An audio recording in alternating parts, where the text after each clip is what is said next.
Lament for a Nation. The Defeat of Canadian Nationalism. George Grant. 1965. Narrated by Skeptical Waves. Chapter 1. Never has such a torrent of abuse been poured on any Canadian figure as that during the years from 1960 to 1965. Never have the wealthy and the clever been so united as they were in their joint attack on Mr. John Diefenbaker. It has made life pleasant for the literate classes to know that they were on the winning side. Emancipated journalists were encouraged to express their dislike of the small-town Protestant politician, and they knew they would be well paid by the powerful for their efforts. Suburban matrons and professors knew that there was an open season on Diefenbaker, and that jokes against him at cocktail parties would guarantee the medal of sophistication. New agreements were produced. Such a progressive intellectual as F. Underhill ridiculed Diefenbaker in the same accents as the editorials of the Globe and Mail. Socialist members of Parliament united with the representatives of Toronto and Montreal business to vote his government from office. In my parish in southern Ontario, on the Sunday before the election of 1963, the Holy Eucharist was offered for stable government, well expressing the unanimity of bourgeois intention. Only the rural and small-town people voted for Diefenbaker en masse, but such people are members of neither the ruling nor the opinion-forming classes. The tide of abuse abated after the election of 1963. The establishment thought that it had broken Diefenbaker and could now afford to patronize him. But Diefenbaker has refused to play dead. He has shown himself capable of something the wealthy and the clever rarely understand, the virtue of courage. The patronizing airs are turning once more into abuse, the editorials and the news become increasingly vindictive. It is interesting to speculate why Diefenbaker raised the concentrated wrath of the established classes. Most of his critics claim that he is dominated by ambition, almost to the point of egomania. They also claimed, while he was still in office, that he was dangerous because he was an astute politician who put personal power first. Yet his actions turned the ruling class into a pack howling for his blood. Astute politicians, who are only interested in political power, simply do not act this way. There must be something false or something missing in this description of his actions. To search for a consistent description is partly why I have written this book. The search must be related to the title of this meditation. To lament is to cry out at the death or at the dying of something loved. This lament mourns the end of Canada as a sovereign state. Political laments are not usual in the age of progress, because most people think that society always moves forward to better things. Lamentation is not an indulgence in despair or cynicism. In a lament for a child's death, there is not only pain and regret, but also celebration of past good. I cannot but remember such things that were most precious to me. In Mozart's great threnody, the Countess sings of La Memoria di quel bene. One cannot argue the meaninglessness of the world from the facts of evil, because what could evil deprive us of, if we had not some prior knowledge of good? The situation of absolute despair does not allow a man to write. In the theater of the absurd, dramatists like Ionesco and Beckett do not escape this dilemma. They pretend to absolute despair and yet pour out novels and plays. When a man truly despairs, he does not write, he commits suicide. At the other extreme, there are the saints who know that the destruction of good serves the supernatural end, therefore they cannot lament. Those who write laments may have heard the propositions of the saints, but they do not know that they are true. A lament arises from a condition that is common to the majority of men, for we are situated between despair and absolute certainty. I have implied that the existence of a sovereign Canada served the good. But can the disappearance of an unimportant nation be worthy of serious grief? For some older Canadians it can. Our country is the only political entity to which we have been trained to pay allegiance. Growing up in Ontario, the generation of the 1920s took it for granted that they belonged to a nation. The character of the country was self-evident. To say it was British was not to deny it was North American. To be a Canadian was to be a unique species of North American. Such alternatives as F. Underhill's, "Stop being British if you want to be a nationalist," seemed obviously ridiculous. We were grounded in the wisdom of Sir John A. Macdonald, who saw plainly more than 100 years ago that the only threat to nationalism was from the south, not from across the sea. To be a Canadian was to build, along with the French, a more ordered and stable society than the liberal experiment in the United States. Now that this hope has been extinguished, we are too old to be retrained by a new master. We find ourselves like fish left on the shores of a drying lake. The element necessary to our existence has passed away. As some form of political loyalty is part of the good life, and as we are not flexible enough to kneel to the rising sun, we must be allowed to lament the passing of what had claimed our allegiance. Even on a continent too dynamic to have memory, it may still be salutary to celebrate memory. The history of the race is strewn with gasping political fish. What makes the gasping comic, in the present case, is its involvement with such ambiguous and contrasting figures as Pearson and Diefenbaker. Lamenting for Canada is inevitably associated with the tragedy of Diefenbaker. His inability to govern is linked with the inability of this country to be sovereign.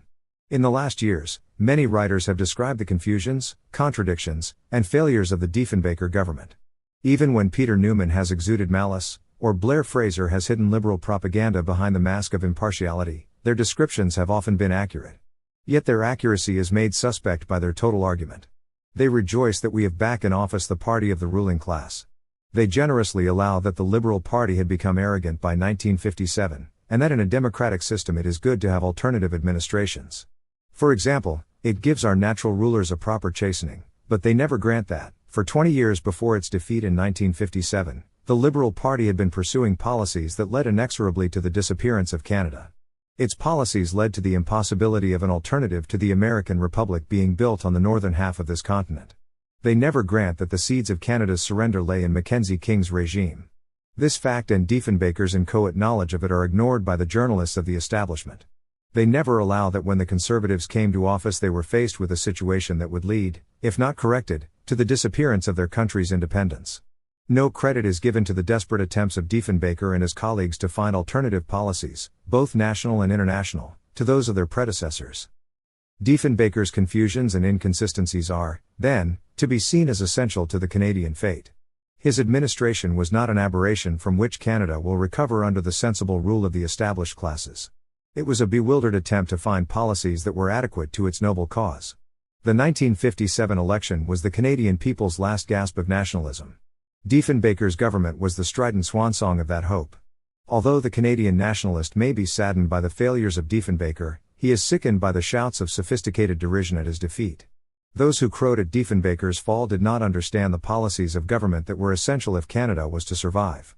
In their derision they showed, whether they were aware of it or not, that they really paid allegiance to the homogenized culture of the American empire. This meditation is limited to lamenting. It makes no practical proposals for our survival as a nation.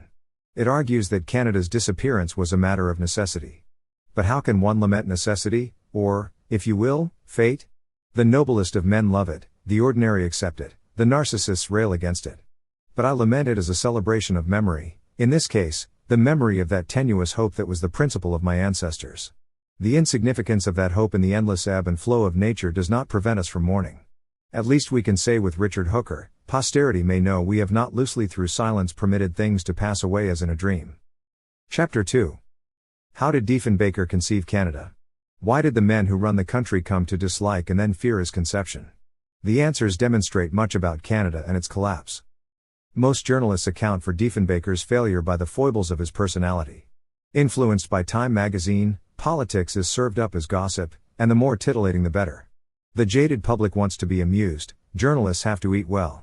Reducing issues to personalities is useful to the ruling class. The news now functions to legitimize power, not to convey information. The politics of personalities helps the legitimizers to divert attention from issues that might upset the status quo. Huntley and Brinkley are basic to the American way of life. Canadian journalists worked this way in the election of 1963. Their purposes were better served by writing of Diefenbaker's indecision, of Diefenbaker's arrogance, of Diefenbaker's ambition, than by writing about American-Canadian relations. Indeed, his personality was good copy. The tragedy of his leap to unquestioned power, the messianic stance applied to administrative detail, the prairie rhetoric murdering the television, these are an essential part of the Diefenbaker years. But behind all the stories of arrogance and indecision, there are conflicts over principles. The man had a conception of Canada that threatened the dominant classes. This encounter is the central clue to the Diefenbaker administration. The political actions of men are ultimately more serious than the gossip of Time and Newsweek will allow.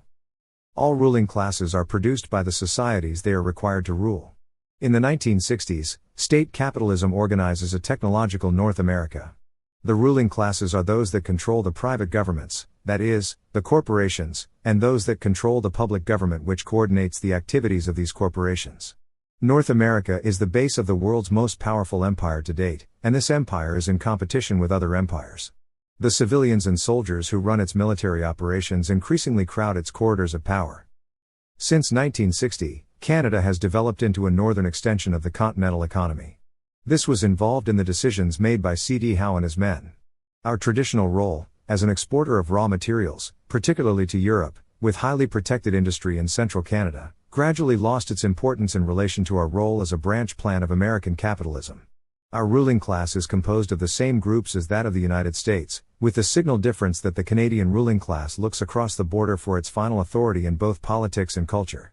As Canada is only gradually being called upon to play a full role in United States world policies, our military is less influential at home than is the case in the United States.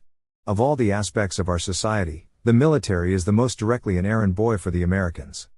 Our rulers, particularly those who enjoy wielding power, move in and are of the corporations, the civil service, and politics. For example, Mitchell Sharp was a leading civil servant under C.D. Howe, directing the development of our resources by continental capitalism. With the fall of the Liberals, he had to move to Brazilian traction. He had the gumption, however, to be interested in the revival of the Liberal Party at its lowest ebb, and so today he exercises power as Minister of Trade and Commerce. The political members of the ruling class live more precariously than the businessmen and the civil servants, but if successful they have the pleasures of public power. For instance, it did not appear likely, before the election of 1957, that Pearson would be the leader of the Liberal Party. A civil servant who had turned Minister of External Affairs was not close to the heart of those creating the new Canada from 1945 to 1957. Yet after the election of 1957, when many Liberal leaders immediately retreated into the cover of the corporations, he had the courage to stay with the inconveniences of politics. Today he and his friends have direct control over the government. On the other hand, Robert Winters, who could not stomach the inconveniences of opposition, must content himself with running Rio Tinto and York University. From 1940 to 1957, the ruling class of this country was radically reshaped. In 1939, the United Kingdom still seemed a powerful force, and the men who ruled Canada were a part of the old Atlantic Triangle. They turned almost as much to Great Britain as to the United States, economically, culturally, and politically. After 1940, the ruling class found its center of gravity in the United States. During the long years of Liberal rule, the strength of the Conservative Party was maintained by those who were still to some extent oriented toward Great Britain. The new rulers of the Howe era inevitably backed the Liberal Party. Economic and political power were mutually dependent. The old conservative elite kept Diefenbaker from a central place in his party for many years. They ensured that the control of the party remained in Toronto. After Bennett's defeat in 1935, the Conservative Party became a rump, with nearly all its strength in Ontario. Diefenbaker only came to leadership because of support from the fringe areas of the country, and because the Toronto group was at the end of its tether after the failure to build a national party under Drew. When, in 1957, Diefenbaker did squeeze in, he did so in spite of the dominant classes of the Howe era. Indeed, even after the business community had thrown over Bennett for king, it continued its contributions to the Conservative Party, because it is wise for the wealthy to have their feet in both the opposition and the government. Despite these contributions, large-scale business did not expect or support the defeat of the Liberal Party in 1957. The cause of that defeat was a protest by Canadians not against the principles but against the pinpricks of the Howe regime. The new engineers were not very agile in the legitimizing of power. In 1956, the pipeline debate was a signal example of failure to legitimize power. The Liberals openly announced that our resources were at the disposal of continental capitalism. The use of closure expressed the Howe administration's contempt for the talking shop. So much did they identify their branch plant society with the kingdom of heaven that they did not pay sufficient attention to the farmers or the outlying regions. Such regions existed for them as colonies of Montreal and Toronto. The Conservative victory was accomplished by local businessmen who felt excluded from their own country by corporation capitalism. Young men, ambitious for a life in politics, could not turn to the Liberal Party, where the positions of power were well secured by the old pros. The Liberals' policy of satellite status to the United States, and their open attack on the British at the time of Suez, annoyed the residual loyalties of older Canadians. Diefenbaker made the most of these pinpricks in his campaign of 1957. The victory of 1958 followed as the night the day. The masses wanted a change. The business community naturally backed the successful. What did it have to fear when as orthodox a servant of business as Donald Fleming was given the finance portfolio in 1957? Quebec found it necessary to get on the bandwagon. Even Diefenbaker's nationalist rhetoric stirred the old memories. He was mistaken, however, when he imagined that such rhetoric was central to his victory. Later he was to rely on it, when it no longer brought the same response. Within 5 years of gaining the largest majority in our history, Diefenbaker's government was defeated, and a new copy of the old regime was back in power. In this sense, at least, his administration had been a failure. Clearly he had not failed in sincerity, although the journalists of Legitimacy even discounted that quality in him. They maintained that his nationalism was a cloak concealing the real man of ambition. But is it feasible to doubt his integrity at this point? In the defense crisis of 1963, his nationalism occasioned the strongest stand against satellite status that any Canadian government ever attempted. He maintained his stand even when the full power of the Canadian ruling class, the American government, and the military were brought against him.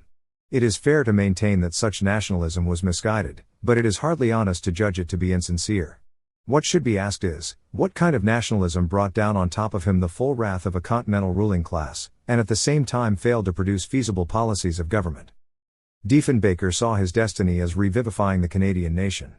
But what did he think that nation was? Certainly he had a profound, if romantic, sense of historical continuity. But a nation does not remain a nation only because it has roots in the past.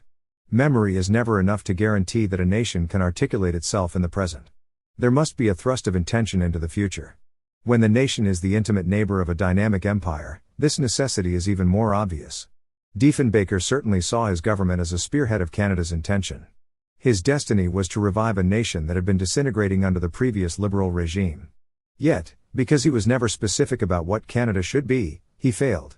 In studying his government, one becomes aware of a series of mutually conflicting conceptions. Diefenbaker was committed to a Canadian populism. He believed that he represented all the people in all the regions of the country. As a criminal lawyer, he had learnt that the interests of the small need defending against the powerful. After 1958, he often repeated, "Everyone is against me but the people." One of his chosen models was Franklin Delano Roosevelt, and he interpreted Roosevelt's success as an appeal to the people over the heads of the great. In the past, Diefenbaker's party had relied on support from the established classes in Ontario, from men whose philosophy was hardly that of the fair share.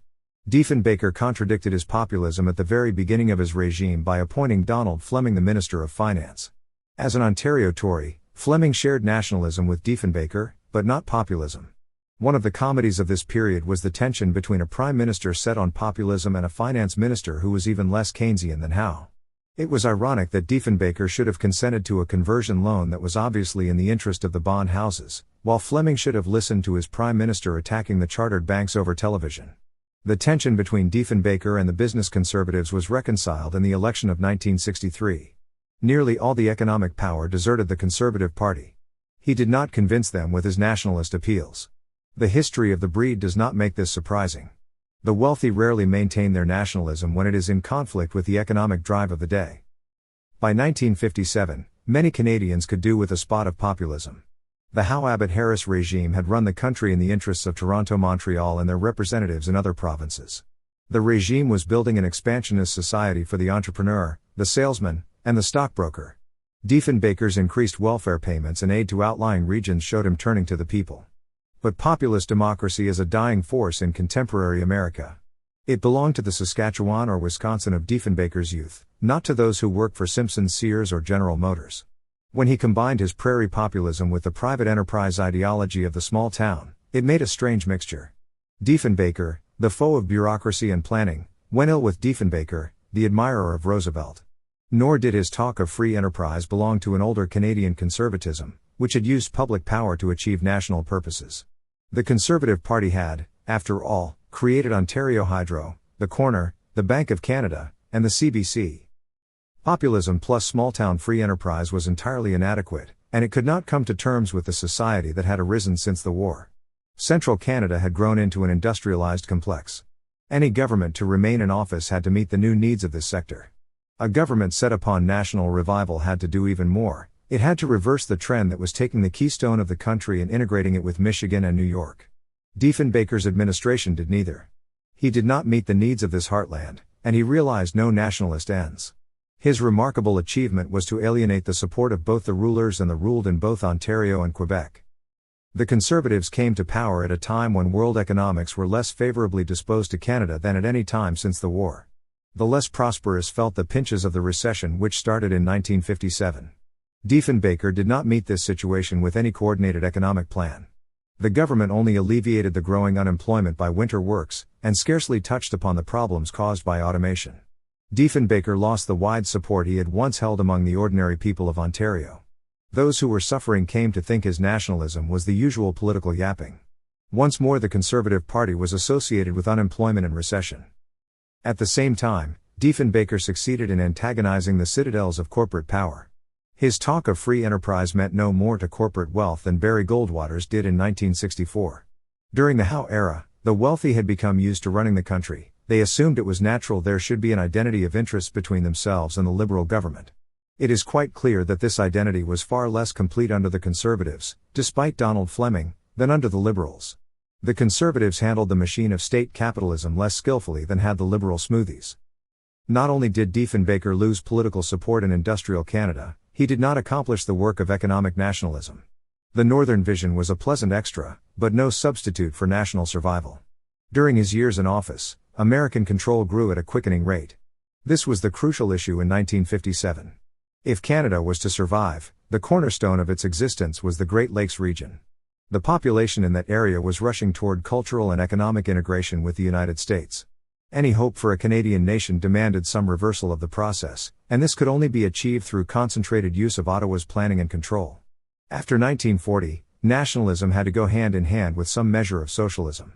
Only nationalism could provide the political incentive for planning, only planning could restrain the victory of continentalism.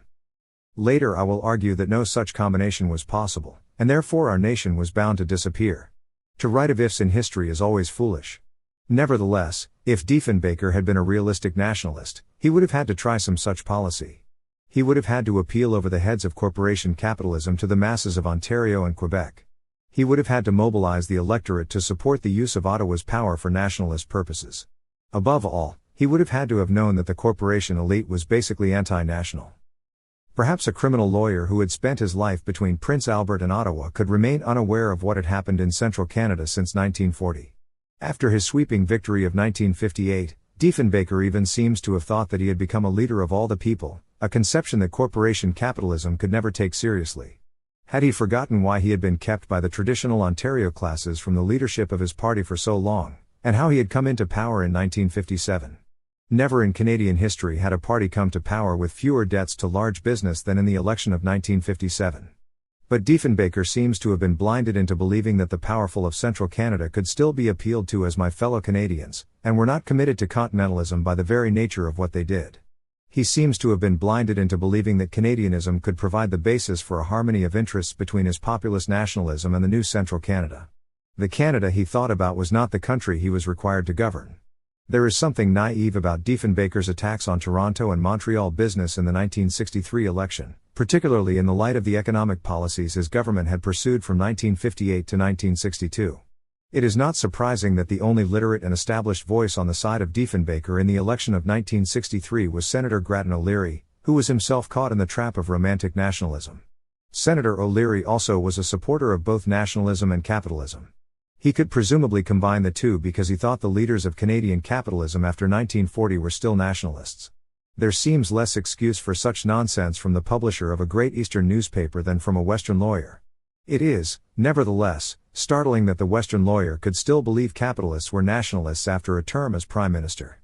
In short, Diefenbaker did not understand the economic implications of Canadian nationalism, he could not appraise the class structure realistically, and therefore he could not formulate the economic policies that were necessary if nationalism was to be more than rhetoric and romance.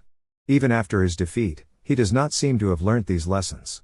As leader of the opposition, he attacked the measures put forward by Walter Gordon to limit the control of this country by American capital. Diefenbaker's confusion of populism, free enterprise, and nationalism can be seen in his dealings with James Coyne, the governor of the Bank of Canada. Leaving aside the legal rights of the bank or the behavior of the governor or the government, it is clear that Coyne was a firm Canadian. He advocated a tight money nationalism that would protect Canada from foreign control. This may not have been the most effective protection, but it was at least one viable alternative. Diefenbaker rejected it. He also rejected the only other possible nationalist alternative, stringent governmental control of investment. The free enterprise assumptions of the Diefenbaker administration led to actions that were obviously anti-national. In appointing the Glasgow Commission as an equivalent to the Hoover Commission, the government seemed to be appealing to an element of the American conservative tradition. The civil service was investigated by the head of Brazilian Traction. Although such conservatism may be appropriate to the United States, it cannot be to Canada, where limiting the civil service in the name of free enterprise simply strengthens the power of the private governments. Such strengthening must be anti-nationalist because the corporations are continental. Diefenbaker's relations with the civil service invite the writing of a picaresque novel. By including these strained relations under his failures, I do not imply that the fault lay all on his side. Too many civil servants had too closely identified themselves with liberal men and liberal measures before 1957, and some of these did not show the proper loyalty to the elected government after 1957. Some of the senior civil servants were certain they knew what was best for Canada, both internally and externally, and they were not willing to accept the fact that elected leaders could sensibly advocate alternative policies. In the summer of 1963, the photograph of Pearson being welcomed back to office by the deputy ministers showed how far the British conception of the civil service had disappeared. Nevertheless, that Diefenbaker failed to win the respect of the civil service was a disaster. No modern state can be run without great authority in the hands of its non-elected officials. In such an uncertain nation as Canada, the civil service is perhaps the essential instrument by which nationhood is preserved. The power of Ottawa has to be skillfully used by politicians to balance the enormous anti-national forces concentrated in the economic capitals of Toronto and Montreal. If Diefenbaker was to foster nationalism, he needed to win the respect of the civil service. The best civil servants were devoted to both the British account of their function and the conception of a sovereign Canadian nation. Only under Alvin Hamilton was a team of civil servants brought in to realize new goals. It was from George Drew that Diefenbaker inherited the free enterprise policy of limiting the Crown corporations. The Conservatives had long supported the Canadian Pacific Airlines in Parliament. It soon became evident that their objections to the pipeline had been only constitutional. They did not object to the control of public resources by private and foreign. 5. The question will be raised later whether the civil service could have been persuaded to cooperate with nationalist policies, or whether its leading personnel were too deeply involved with international administration. Capitalists, but simply to the way Howe had pushed that control through Parliament. The administration's policy toward broadcasting is extraordinarily difficult to reconcile with any consistent nationalism. The Conservatives had long advocated a reassessment of broadcasting policy and the creation of a supervisory power to stand above both the CBC and the private broadcasters. For years Fleming had been advocating more power for private broadcasters, and he had gained support for his party when they really needed it. The Conservatives also justifiably felt that the CBC, then as today, gave too great prominence to the liberal view of Canada. The broadcasting policy of the Conservatives was a compromise between various elements in the party. Diefenbaker and Nowlin restrained the Toronto Tories from an all-out attack on the CBC. But the Board of Broadcast Governors was implemented, a private television network was established, licenses for television stations were ladled out to prosperous party supporters. Thus the Conservative Party became identified with an attack on one of the central national institutions. It was forgotten that the CBC had been established by a Conservative government under Bennett, in order to maintain national control over broadcasting and to prevent the airwaves being used simply for private gain. The encouragement of private broadcasting must be anti-nationalist. The purpose of private broadcasting is to make money, and the easiest way to do this is to import canned American programs appealing to the lowest common denominator of the audience. Diefenbaker's policy was not even politically successful. John Bassett did not have the stuff of loyalty, and turned on Diefenbaker in 1963. The most bewildering aspect of Diefenbaker's nationalism was his failure to find effective French-Canadian colleagues.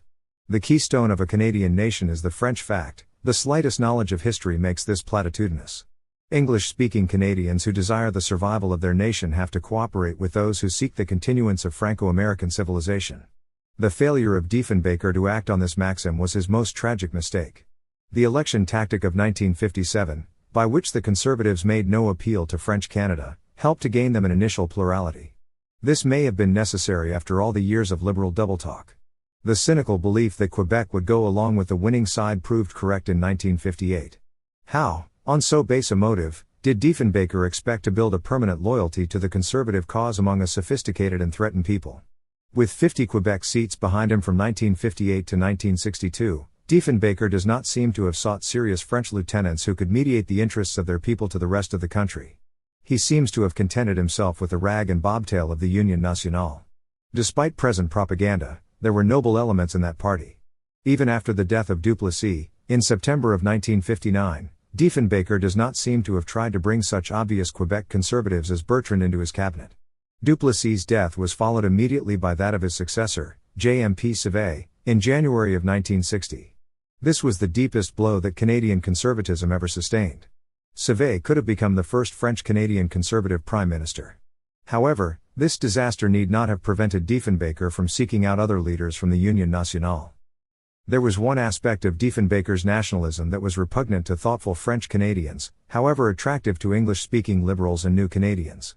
He appealed to one united Canada, in which individuals would have equal rights irrespective of race and religion. There would be no first- and second-class citizens. As far as the civil rights of individuals are concerned, this is obviously an acceptable doctrine.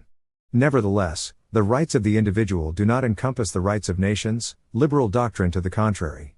The French Canadians had entered Confederation not to protect the rights of the individual but the rights of a nation. They did not want to be swallowed up by that sea which Henri Bourassa had called l'Americanisme saxonisant. Diefenbaker's prairie experience had taught him to understand the rights of ethnic and religious communities, such as the Ukrainians and the Jews. He was no petty Anglo-Saxon homogenizer who wanted everybody to be the same. He had defended the rights of communities to protect their ancient cultural patterns. But in what way was this different from the United States, where Polish and Greek Americans keep their remembrances while accepting the general ends of the Republic? The French-Canadian nation, with its unique homeland and civilization, is quite a different case. The appeal of a nation within a nation is more substantial than that of the Ukrainians or the Jews. For Diefenbaker, the unity of all Canadians is a final fact. His interpretation of federalism is basically American. It could not encompass those who were concerned with being a nation, only those who wanted to preserve charming residual customs. This failure to recognize the rights of French Canadians, Quay community, was inconsistent with the roots of Canadian nationalism. One distinction between Canada and the United States has been the belief that Canada was predicated on the rights of nations as well as on the rights of individuals. American nationalism was, after all, founded on the civil rights of individuals in just as firm a way as the British appeal to liberty was founded on these rights. As the price of that liberty, American society has always demanded that all autonomous communities be swallowed up into the common culture. This was demanded during the Civil War, it was demanded of each immigrant, it is still the basis of the American school system. Diefenbaker appealed to a principle that was more American than Canadian. On this principle, the French Canadians might as well be asked to be homogenized straight into the American Republic. Insofar as he did not distinguish between the rights of individuals and the rights of nations, Diefenbaker showed himself to be a liberal rather than a conservative. To explain the failure of prairie nationalism to understand French Canada, I must turn to the older quarrels that have beset the nation. The two original peoples, French and Catholic, British and Protestant, united precariously in their desire not to be part of the Great Republic, but their reasons were quite different. This union was precarious partly because the preponderant classes of British stock were determined that the Canadian nation should support the international policies of the British Empire, whereas the French were either indifferent or hostile to these policies. In the Boer War and the World Wars of 1914 and 1939, the English-speaking Canadians forced their determination on the French. Many of the conservatives who came to power with Diefenbaker, Gordon Churchill, Alvan Hamilton, Douglas Harkness, George Perks, George Hees, were men of the 1939 war. They had taken many of their views of French Canada from their bitterness over the conscription crisis, in which Mackenzie King had seemed to support French isolationism. Diefenbaker and Howard Green were of the generation that had seen Canadian nationalism and pro-Britishness closely united. It was this that gave their nationalism some real bite in an era swamped by Continentalism. It is well to remember that the anti-British nationalists of English-speaking Canada in the 1930s have nearly all shown the emptiness of their early protestations by becoming consistent Continentalists later on. Nevertheless, the very tradition that bred so intense a nationalism in Diefenbaker and Green and Churchill inhibited them from coming to terms with French Canada and finding a base for the Conservative Party in Quebec. In the defence election of 1963, it was a sad fact for Canadian nationalism that Green and Diefenbaker were unable to find any support for their policies in Quebec, although they were a government keeping nuclear arms off Canadian soil. By this stage in our history, Diefenbaker's and Green's nationalism was taking the form of a new kind of neutralism, a simple refusal to accept any demand from the present imperialism. It might have been thought that such a policy would have appealed to elements in Quebec. Indeed, to maintain such a policy Diefenbaker needed that support. It was not forthcoming. It was impossible for prairie nationalists and French-Canadian nationalists to get together. During the 5 years of his immense power, Diefenbaker had not encouraged French Canadians to feel sympathy for the nationalism he advocated, and populism in Quebec had turned to the social credit movement. The very nature of Diefenbaker's Protestantism made him unsympathetic to Catholic Quebec. He even broke with tradition and did not appoint an Ontario Catholic to his cabinet, this during a period when the Catholic population was a stronger force than ever before. Only after dissolution in 1963 did he appoint Frank Magee to his cabinet. Diefenbaker's nationalism included contempt for the intellectual community, particularly the one found in the universities. In the age and community in which he spiritually belonged, this would not have been an important failure.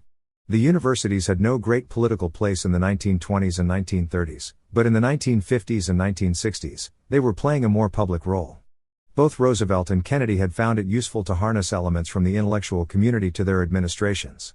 Diefenbaker was unwise to treat the university community with the neglect and contempt that he did. To take one example, it is difficult to believe that the leading contemporary theorist of the conservative view of Canadian history, Professor D.G. Creighton, should never have been used on the manifold boards, councils, commissions, etc., that formulate our national policies. Not only was he the biographer of Diefenbaker's hero, Sir John A. Macdonald, but Creighton had defined the conservative view of Canada to a whole generation. He had the courage to do this when a definition of conservatism was not being welcomed by the liberal establishment. Did not Diefenbaker know that the existence of Canada depended on a clear definition of conservatism? Did he not know that there had been diverse formulations of the meaning of Canadian history? For most of his appointments to royal commissions and other bodies, Diefenbaker chose the established wealthy or party wheelhorses. When he did choose from the university community, he turned to administrators and technicians, to those with the minimum of intellectual conviction. In the election of 1963, Diefenbaker had no support from the intellectual community, although he was standing on the attractive platform of Canadian sovereignty. This is a measure of how far he had carried Yahooism in his years of office. He acted as if friendship with public relations men and party journalists was a sufficient means to an intellectual nationalism. Chapter 3. The defense crisis of 1962 and 1963 revealed the depth of Diefenbaker's nationalism. Except for these events, one might interpret him as a romantic demagogue yearning for recognition. But his actions during the defense crisis make it clear that his nationalism was a deeply held principle for which he would fight with great courage and would sacrifice political advantage. Nothing in Diefenbaker's ministry was as noble as his leaving of it. The old warhorse would not budge from his principle. The government of the United States should not be allowed to force the Canadian government to a particular defense policy. His determination to stand on that belief finally convinced the ruling class that he was more than a nuisance, that he must be removed. One comedy in these tragic events was that the intellectuals could not recognize that Diefenbaker was standing on principle. Such a recognition would have been outside the scope of the class liberalism by which North American intellectuals live. The literati had assessed Pearson to be the intellectual of principle who did not know the political arts, and Diefenbaker as the tough provincial politician interested in succeeding at all costs. Yet Diefenbaker was willing to bring the dominant classes of society down on his head, while Pearson changed his defense policies to suit the interests of the powerful. After the Cuban crisis, Pearson acted with great political skill to unite the powerful forces of Continentalism around him. The crisis over defense blew into an issue after October of 1962, when Kennedy demanded that Castro's Cuba remove its missiles. A conflict had long been brewing between Howard Greene, the Minister of External Affairs, and the military, whose spokesman in the cabinet was Douglas Harkness, the Minister of Defense. It was brought to a head over Cuba because it was rumored that in the crisis between the United States and the USSR, the Canadian government had been slow in alerting Canadian forces involved in North American defense. The facts of Canadian action in October of 1962 are still in dispute. It is certainly clear that influential sections of the Canadian military did not think that the government had properly acquiesced in NORAD. The issue soon rose to much greater proportions. Diefenbaker had buzzing around his ears the American government, the military, and soon the uproar of the Canadian power elite with its press. Under Pearson, the Liberal Party became the spokesman of these forces. Whether Canada should arm the Beaumark missiles with atomic warheads became the issue at stake. Pearson, who had previously argued that Canada should not accept nuclear arms, turned round and asserted that any government of his would promptly negotiate their acceptance. The crisis is illuminated by the forces that confronted Diefenbaker during those months. The Canadian head of a great American soap company first questioned publicly the government's relations with the United States. Hellier and Pearson reversed the liberal defense policy. The supreme commander at NATO, General Norstad, gave a press conference in Ottawa under the auspices of the Canadian military, in which he implied that Canada was not living up to its commitments. The American State Department issued a memorandum denying the veracity of the Canadian Prime Minister on the matter. The three Toronto newspapers, two of them traditionally conservative, came out on the same day for Diefenbaker's removal. Through all the abuse that Diefenbaker has suffered, he may well remember that it took the full weight of the North American establishment to bring him down. He may well remember that, in the election of 1963, he still maintained nearly 100 seats in Parliament when all the resources of the establishment were against him. In the months of the crisis, there was a clear distinction between the motives of Green and Diefenbaker. They were old and trusted friends, deeply shaped by the same tradition of Canadian conservatism. Green had nominated Diefenbaker for the leadership of his party as long ago as 1948 when George Drew won the contest. When he became Minister of External Affairs in 1959, Green was clearly Diefenbaker's first lieutenant. In this office, his first consideration was that Canada's best role in international affairs should be to use its influence for disarmament. He believed that Canada's acquisition of nuclear arms would add to nuclear tension and diminish Canadian influence abroad.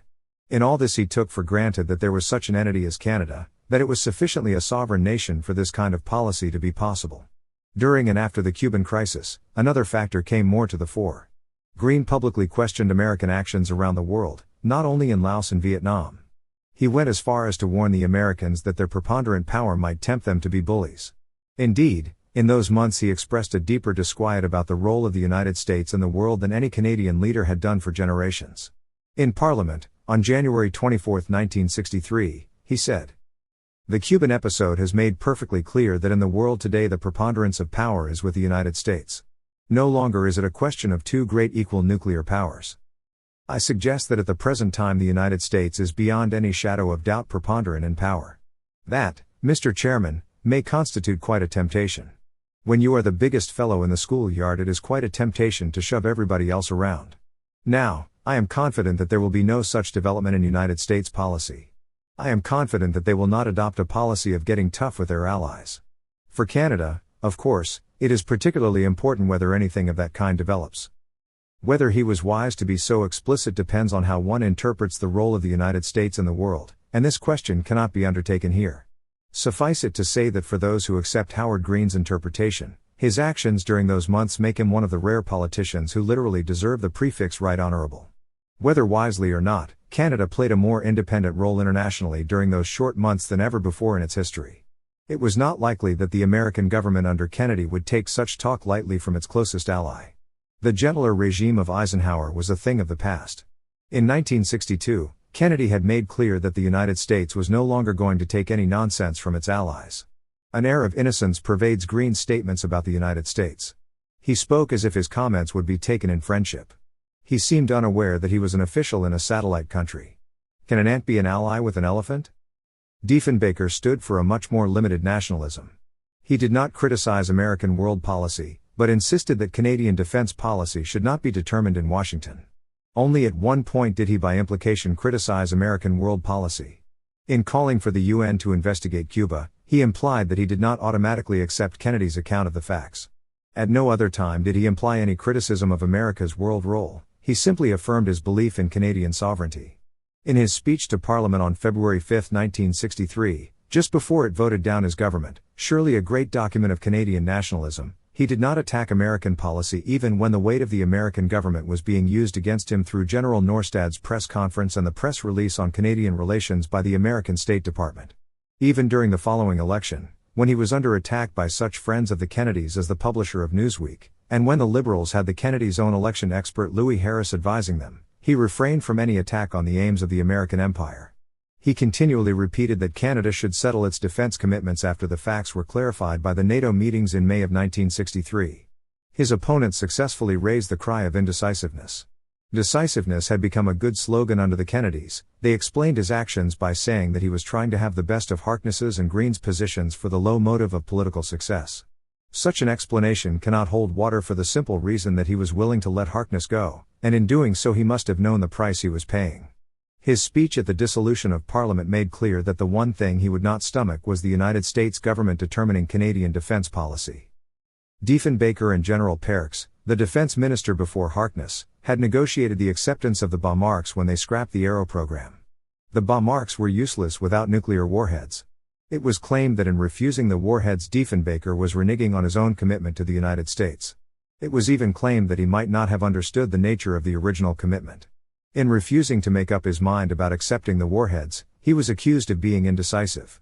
The bad ally and the man of indecision became liberal images for the campaign. Diefenbaker answered these charges in his speech to Parliament on January 25, 1963. He claimed that the acceptance of warheads for the Bomarks had always been conditional on needing them for the defense of the alliance. Defense technology was in constant flux, and it was no longer clear that warheads were necessary. He maintained that the decision should await the NATO meetings in May of 1963, when there was to be an overall assessment of the military needs of the alliance. The interests of world peace demanded that warheads should be kept off Canadian soil until it was certain that they were needed. This speech illuminates his assumptions about Canada's place in the world. He was no pacifist, no unilateralist, nor was he sentimental about communism.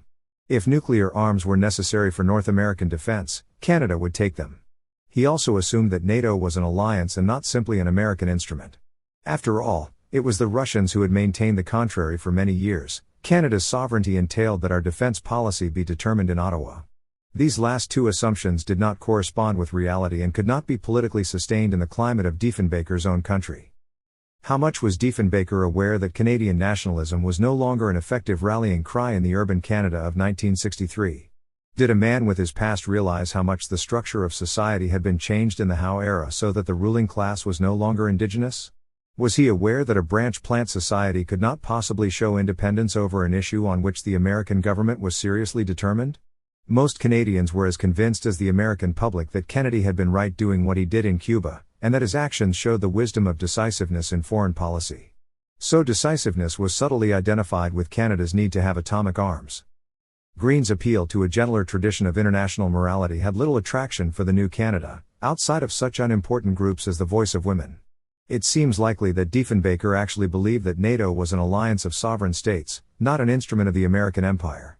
Pearson had always acted internationally from different premises. His unequivocal praise of American action in Cuba showed that he knew there was a difference between Canadian initiative limiting the actions of a dying British power at the time of Suez and Canadian influence limiting the actions of the American empire. He could use the rhetoric of internationalism even more effectively than Green, but he knew it for what it was. Can it be denied that the actions of the Kennedy administration were directed toward removing an unreliable government in Ottawa rather than to guaranteeing a specific commitment? The American Secretary of Defense, Robert McNamara, made clear that the bomb arcs were not essential to the defense of North America. Diefenbaker and Green must have seemed too suspicious of American motives to be allowed to remain in office. Their relation to the OASH in Cuba endangered what lay ahead in South America. Kennedy was a past master in the use of power for personal and imperial purposes. Historians will only be able to speculate about what Pearson and Kennedy discussed before the dinner for Nobel Prize winners at the White House in 1962. The defense crisis illustrated how profoundly Diefenbaker's Canadianism was bound up with the British connection. Since 1914, Britain had ceased to be a great power. Both Green and Diefenbaker continued to accept as real, however, the meaning of Canada's membership in the British Commonwealth. The character of Canada as British North America was in their flesh and bones. Yet it was their fate to be in charge of the Canadian government at the time that the English ruling class had come to think of its Commonwealth relations as a tiresome burden, when the wealthy of Canada had ceased to be connected with their British past. It is easy for the clever and the rootless to point out the mistakes that Diefenbaker and Green made in this regard. It is kinder, however, to sympathize with these men of deep loyalty, who found themselves impotent in the face of their disappearing past. The British connection had been a source of Canadian nationalism. The west-east pull of trade, from the prairies, down the Great Lakes and the St. Lawrence, to Western Europe, provided a counter-thrust to the pull of continentalism. It depended on the existence of a true North Atlantic triangle. But the Britishness of Canada was more than economic. It was a tradition that stood in firm opposition to the Jeffersonian liberalism so dominant in the United States. By its nature, this conservatism was not philosophically explicit, although it had shaped our institutions and had penetrated into the lives of generations of Canadians. Green and Diefenbaker were of this tradition. Such Canadians could not give their loyalty to the Great Republic to the South. This did not imply anti-Americanism, simply a lack of Americanism. In the election of 1963, Diefenbaker was accused of anti-Americanism, but he was surely being honest to his own past when he said that he thought of his policies as being pro-Canadian, not anti-American. During the Howe era, this older Canadianism disappeared first in Toronto and Montreal, cities that once prided themselves on being most British. But ways of life die hard, and this loyalty still survived in the less modern parts of Canada. Loyalty cannot quickly be destroyed by economic circumstances because it does not depend on economics alone. In his speech at dissolution in 1963, Diefenbaker spoke with unerring historical appropriateness when he reminded his hearers of the Annexation Manifesto of 1849. The economic self-seekers had never been the ones to care about Canada as a nation. With his passionate sense of British North America, Diefenbaker took office at a time when the Suez Venture had driven home to the English their exact place in the world. The British decided then that their hope for any international influence lay in a careful manipulation of their special relation with the United States. The loan that Keynes negotiated for them after 1945 guaranteed their being tied to the American empire. Whether or not there was any alternative, they saw none. After all, their greatest contemporary leader, Churchill, had not de Gaulle's clarity of intelligence. Beginning in the 1960s, the United Kingdom decided to seek entrance to the new European community. They saw the European common market as an outreach of American power.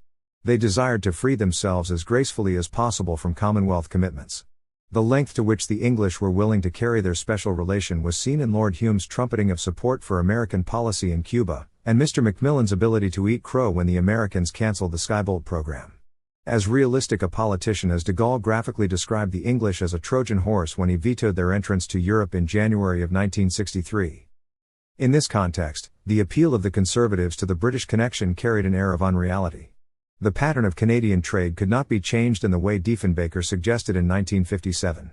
He understood this himself by the time he turned down the United Kingdom's later proposals for a free trade area with Canada. After such a refusal, the English could not stomach the appeal he made for the Commonwealth in London, in September of 1962. It seemed the stuff of fantasy, not a viable alternative. Tough politicians like Macmillan and Duncan Sandys were quick to use the press, and Diefenbaker was accused of trying to upset England's entry into the common market. Men who felt deeply about the Commonwealth could be accused of being bad allies, not only of the United States but also of the United Kingdom. The two had become synonymous, once the English had become a satellite. This was made crystal clear when Lord Howe welcomed Pearson back to power as a good ally at the NATO meetings in Ottawa in May of 1963. Because the English had been rejected by the Europeans as an American Trojan horse, they had little sympathy with such a peripheral matter as Canadian nationalism. After what the English did to him in 1962 and 1963, Diefenbaker still fought for the Red Ensign in 1964. His basic principles were far removed from any petty sense of self-importance. It was often considered strange that a conservative government should follow the independent internationalism associated with Green. The only explanation brought forward by its opponents was that the administration was overwhelmed with a pathological indecision. But there was something consistent and inevitable in Green's policies. Green and Diefenbaker had always considered Canada an independent country. The role of Canada was to mediate between the United States and Western Europe, particularly Great Britain.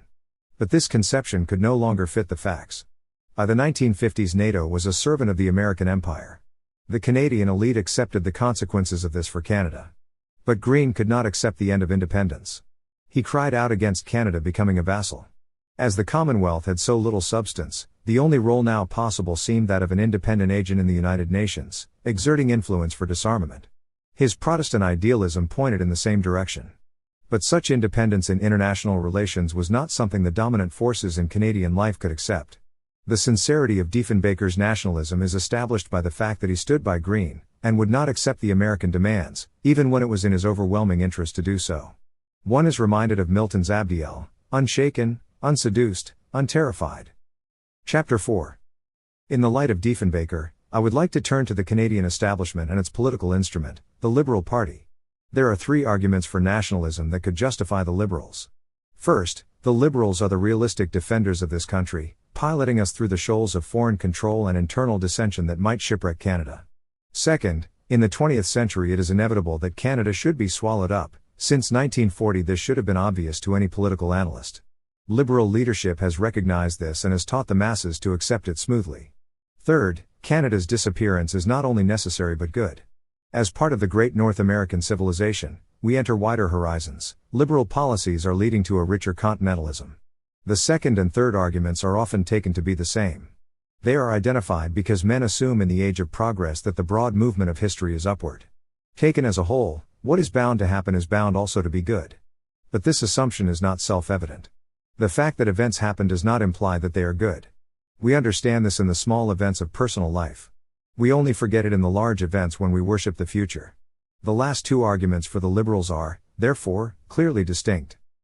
The Liberals use the first of these three in public. There is still much nationalist sentiment in certain parts of the country. On the hustings, the image of the Liberals has been that of the realistic defenders of Canadian unity. At the level of economic policy, the argument runs, they have shown themselves skillful masters of national development. This skill was exemplified in the policies of Howe from 1945 to 1957. These policies proceeded from the recognition of certain realities, that the Canadian economy was part of the total resources of North America, that Canada was an undeveloped frontier within that total, and the capital necessary for that development would come largely from the United States, that North America was committed to a capitalist structure in which the control of production would be in the hands of private corporations, while the government would only play a supervisory role. Within these assumptions, the Liberal Party gave brilliant leadership to the development of the country. The corporations ran an economy that was blessed by a benevolent government. Certain complementary needs were met by the judicious use of crown corporations. Injustices were palliated with limited social services. If the terms for American investment had been tougher, there would have been less investment. Canada would have developed more slowly and with a substantially lower standard of living than the United States. This would have been the quickest way to undermine the nation. The inevitability of Howe's policies is seen by the fact that the Conservatives could find no viable alternative. Since coming back to office in 1963, the Liberals have recognized the need for a more nationalistic economic policy. Only the circumstances of minority government have prevented Walter Gordon from initiating it. Beyond economic policy, the argument continues, the Liberals alone have understood that French Canada is the keystone of Confederation. They have always allowed for the legitimate interests of Quebec and have produced French leaders who supported Confederation. The Provincial Liberal Party has directed Quebec's awakening since Duplessis, and from 1963 the Federal Party has recognized that Quebec must have a new place in Confederation, if it is going to remain in the same country. Cooperative federalism is the only basis on which Quebec will stay. Pearson has wisely compromised with Prime Minister Lesage on matters of provincial autonomy. He has fought for a national flag free of any hated British symbols. He has established a strong Royal Commission on bilingualism and biculturalism. When one compares this with the previous administration, the claim of the Liberals is strong. At the level of defense policy, the Liberals argue that the issue about nuclear arms did not involve any surrender of proper Canadian sovereignty. Canada ought to play a fair and honorable part in the defense of the West, and the Americans are the leaders of that alliance. It is only in terms of such realities that our nation can be built. Only as a friendly satellite of the United States can we use such diplomats as Pearson to influence the American leaders to play their world role with skill and moderation. Doing this is not negating nationalism but recognizing its limits. The liberal argument was symbolized in August of 1963 when, on the same weekend that the secret agreement with the United States over nuclear warheads was announced, Pearson spoke feelingly about Canadian nationalism at a meeting of Quebec journalists. The whole argument for the Liberals as realistic nationalists breaks down with their actual achievements. Their policies have not been such as could sustain a continuing nation.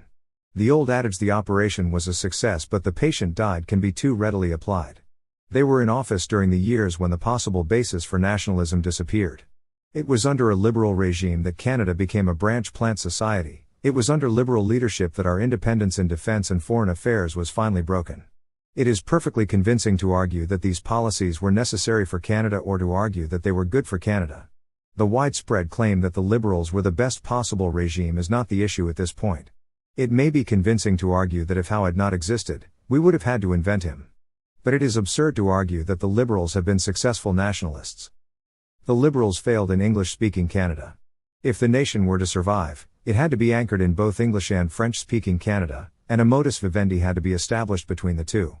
The Liberals failed to recognize that the real danger to nationalism lay in the incipient continentalism of English-speaking society, rather than in any Quebec separatism. Their economic policies homogenized the culture of Ontario with that of Michigan and New York. The crucial years were those of the early 40s. The decisions of those years were made once and for all, and were not compatible with the continuance of a sovereign Canadian nation. Once it was decided that Canada was to be a branch plant society of American capitalism, the issue of Canadian nationalism had been settled. The decision may or may not have been necessary. It may have been good or bad for Canada to be integrated into the international capitalism that has dominated the West since 1945. But certainly Canada could not exist as a nation when the chief end of the government's policy was the quickest integration into that complex. The liberal policy under Howe was integration as fast as possible and at all costs. No other consideration was allowed to stand in the way. The society produced by such policies may reap enormous benefits, but it will not be a nation. Its culture will become the empires to which it belongs.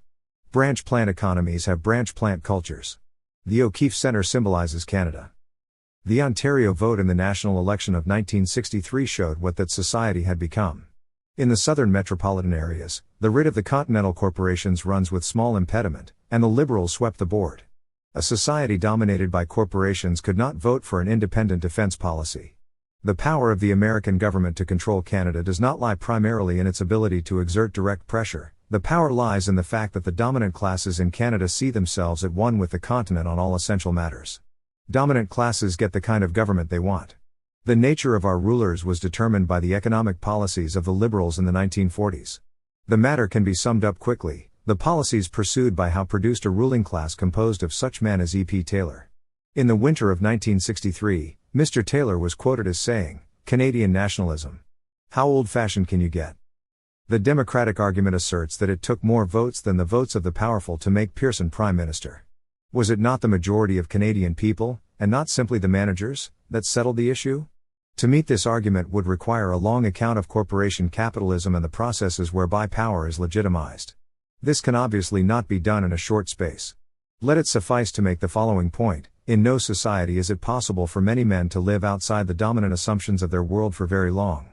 Where can people learn independent views, when newspapers and television throw at them only processed opinions? In a society of large bureaucracies, power is legitimized by conscious and unconscious processes. The overwhelming vote for the Liberals in urban Ontario should not be surprising, since the powers of legitimacy were naturally strongest in those areas controlled by continental capitalism. The democratic idea of the free man making up his mind to create the society of his choice as he casts his ballot may have had meaning at some moments in history, but it can hardly apply in as dynamic a society as Southern Ontario. To say this is not to deny that the ballot box has ritual and other significance. A society proceeding from economic decisions made in the 40s was not one capable of deciding on a defense policy or a foreign policy different from those of the United States or, for that matter, deciding on a distinct culture. Ontario was determined it would be integrated into the Great Lakes region. It has been said that the inability of a country to have an independent foreign policy does not prevent it from being a nation. This means that Canadians have to recognize the limitations on sovereignty in a nation that lives beside the most powerful country on earth. This argument sees our case as similar to that of Poland. But whatever possible future there may be for Poland, there are clearly two chief differences between ourselves and that nation. First, the Poles have an ancient culture which has shown strength in resisting the new change. The new came to Poland not only as something Russian, that is, nationally alien, but also as something Marxist, that is, profoundly alien to a Roman Catholic people. In Canada outside of Quebec, there is no deeply rooted culture, and the new changes come in the form of an ideology, capitalist and liberal, which seems to many a splendid vision of human existence. Second, we are different from Poland in that in many ways capitalist imperialism is much harder to resist than communist imperialism. This is not simply a matter of counting up the Hungaries and Tibets, the Brazils and Guatemalas, and seeing which empire has the lowest score. Nor is it simply that the United States is the most progressive society on earth and therefore the most radical force for the homogenizing of the world.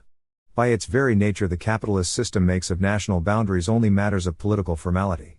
The governments of small capitalist nations do not have the same means to protect themselves as do small communist states. Economic control is not finally in the hands of the government, and foreign capital is able to determine possible governments by incarnating itself as an indigenous ruling class.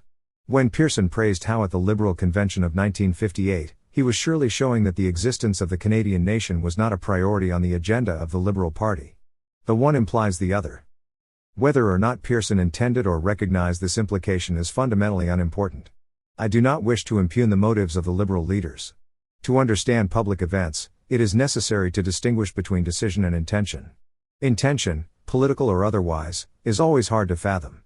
This does not prevent decisions made in public having consequences that are not difficult to understand. The personalized political journalism, associated on this continent with time and exemplified in Canada by Maclean's, has done much to obscure this fundamental distinction. In the preceding arguments I am not concerned with the nature of intention, but with that of decision. It is therefore unnecessary to discuss whether those responsible were aware of the likely results of their decisions, or whether they thought these consequences good. For example, nothing that has been said implies that Pearson or his lieutenant, Jack Pickersgill, did not think of themselves as nationalists.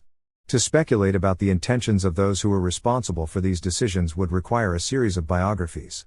One man might be described as believing in continentalism but as using the rhetoric of nationalism as the necessary cloak of the politician. Another might be explained to be a nationalist who nevertheless could not bear to be out of office. A third might be a nationalist who did not understand the consequences of what he voted for in cabinet. The results would not much affect the issues. The consequences of decisions can be understood historically for what they are, whereas the motives of the decision-makers are mainly of biographical, and perhaps of eternal, significance. Biography is not the purpose of this writing. The assertion that the liberals were not successful nationalists does not depend on any assessment of their characters. The second way to justify the liberals is to argue that politics is the art of leading people to accept necessities. As the argument goes, it was necessary for Canada to become part of the civilization of the United States. The liberals have been the smooth instrument of that necessity. The last part of this argument has already been accepted. Liberal policies have led efficiently in that direction. Their record of smoothness is marred by their defeat in 1957. But they have quickly and efficiently regained power. The argument then turns on the truth of its first proposition, whether or not it was necessary for Canada to become part of the homogenized continental culture. And this in turn hinges on the question whether there were any possible alternatives to the decisions taken in the 1940s. If there were none, the necessity of Canada's disappearance is plain, and the argument in favor of the Liberal Party follows. What would these alternative policies have been? Nations must resist the capitalist and communist empires in different ways. Resistance to Western imperialism has taken two main forms. The first is to establish a rigorous socialist state that turns to the communist empire for support in maintaining itself. This policy can be called Castroism after its most successful practitioner. The second method is to harness the nationalist spirit to technological planning and to insist internationally that there are limits to the Western alliance. This policy may be called Gaullism after its most successful practitioner. Castroism was so obviously not a possible policy for Canada in the middle 40s that it is hardly worth making the point that it was not. Leftist nationalism is only possible in a less developed society in which the majority of citizens desires industrialism and believes that this is being prevented by anti-nationalist forces from the capitalist empire. This was not the situation in Canada. Was there the possibility of some form of Gaullism in which the planning and control of investment would have left the ordering of the economy in Canadian hands? Gaullism is only possible when nationalism is such a dominant motive among certain elites that they are able to control the economy so as to stop the tendency of capitalism to become international. There are no such elites in the Canada of 1965. In an earlier era, Macdonald's national policy was of the Gaullist kind. It was possible because enough Canadians were determined to pay the economic price for such nationalism, and because Britain was still a dominant force pulling the flow of trade eastward. Enough entrepreneurs could resist the pull of Continentalism. Since R.B. Bennett's abortive social legislation of the late 30s, and the acquiescence of the succeeding Liberal government, the business community, particularly in Montreal, which was then more important than Toronto, has identified its interests with the Liberal Party. This was Mackenzie King's chief political achievement. The organization of the war and of post-war reconstruction was carried on within the assumption that government action never questioned the ultimate authority of business interests to run the economy. House cost-plus arrangements for war production make this clear. The Liberal politicians and civil servants always acted within that assumption because they knew their limited power depended on it. No government that acted on other principles would have lasted long. And to repeat, after 1940 it was not in the interests of the economically powerful to be nationalists. Most of them made more money by being the representatives of American capitalism and setting up the branch plants. No class in Canada more welcomed the American managers than the established wealthy of Montreal and Toronto, who had once seen themselves the pillars of Canada. Nor should this be surprising. Capitalism is, after all, a way of life based on the principle that the most important activity is profit-making. That activity led the wealthy in the direction of Continentalism. They lost nothing essential to the principle of their lives in losing their country. It is this very fact that has made capitalism the great solvent of all tradition in the modern era. When everything is made relative to profit-making, all traditions of virtue are dissolved, including that aspect of virtue known as love of country. This is why liberalism is the perfect ideology for capitalism. It demolishes those taboos that restrain expansion. Even the finest talk about internationalism opens markets for the powerful. If there had been an influential group that seriously desired the continuance of the country after 1940, it would have needed the animation of some political creed that differed from the capitalist liberalism of the United States. Only then could they have acted with sufficient decision to build an alternative nation on this continent. De Gaulle has been able to count on a deeply felt nationalism. This is based on a tradition that predates the age of progress and yet is held by men who can handle the modern world. But no such tradition existed among any of the important decision makers in Canada. The only Canadians who had a profoundly different tradition from capitalist liberalism were the French Canadians, and they were not generally taken into decision-making unless they had foregone these traditions. Their very Catholicism did not lead the best of them to be interested in the managerial, financial, and technical skills of the age of progress. The only possible basis for a Gaullist elite would have been the senior civil servants working closely with politicians who knew what they were doing. Such a union of civil servants and politicians could have used the power of Ottawa to control the representatives of Continentalism in Toronto and Montreal. In fact, the Liberal politicians and their civil servants saw themselves in pleasant cooperation with the tycoons of the real capitals. I must repeat again Mackenzie King's great discovery: if his government was the friend of business, the Liberal Party could stay in office almost indefinitely. His chosen representative for that cooperation was C.D. Howe. An old newspaper photograph lingers in the mind. In the summer of 1945, a crowd of strikers followed Howe to a Toronto golf club. They had not been allowed to reach the Minister of Trade and Commerce officially. He was forced to speak with the Unionists to get them out of the locker room. In his anger at the invasion of the country club, Howe made perfectly plain what post-war Reconstruction would be like. The Continental corporations were going to rule. Such Liberal politicians as Brooke Claxton and Paul Martin knew where the real power lay, in St. James and Bay Streets. They did not risk using the government as a nationalist instrument. The politicians, the businessmen, and the civil servants worked harmoniously together. The enormous majorities for the Liberals in 1945, 1948, and 1953 showed that the Canadian people were attuned to the system produced by this cooperation. Any desire for nationalism among the civil service could not be effective. Some of them who directly served Howe, like Mitchell Sharp and William Bennett, obviously welcomed the union between government and international business. When they were forced out of the government by the Conservatives in 1958, they quickly found high places in international companies.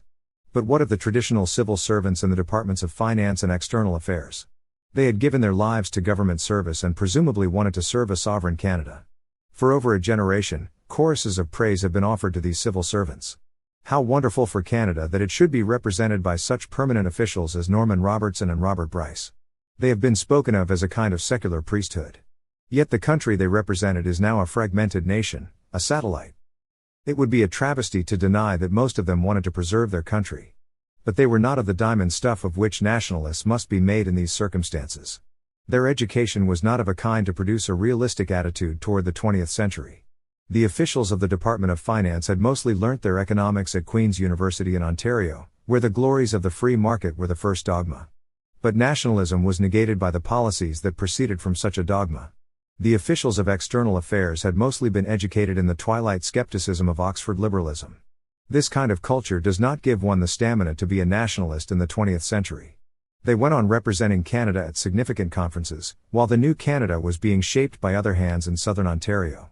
The old-fashioned city of Ottawa continued to shelter them from the Canada they had helped to make. They were not in a position to be the necessary nationalist elite. But where else could it come from? Isolated intellectuals in the universities? Small-town politicians who remembered? Nevertheless, it is interesting to speculate why the civil service elite did so little. To take the example of one government department, it seems likely that some officials in external affairs have some feeling for the continuance of their nation. Yet they were the instruments of a policy that left Canada a satellite internationally. In 1940, it was necessary for Canada to throw in her lot with continental defense. The whole of Eurasia might have fallen into the hands of Germany and Japan. The British Empire was collapsing once and for all as an international force. Canada and the United States of America had to be unequivocally united for the defense of this hemisphere.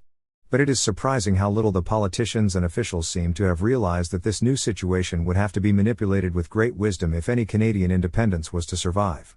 Perhaps nothing could have been done, perhaps the collapse of 19th century Europe automatically entailed the collapse of Canada. Nevertheless, it is extraordinary that King and his associates in external affairs did not seem to recognize the perilous situation that the new circumstances entailed. In all eras, wise politicians have to play a balancing game.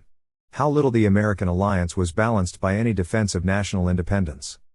In the case of King, this lack of balance seems to be bound up with a very usual syndrome among people who give themselves to the practical life. When they gain power, they carry on with the ideas they learnt 30 years before.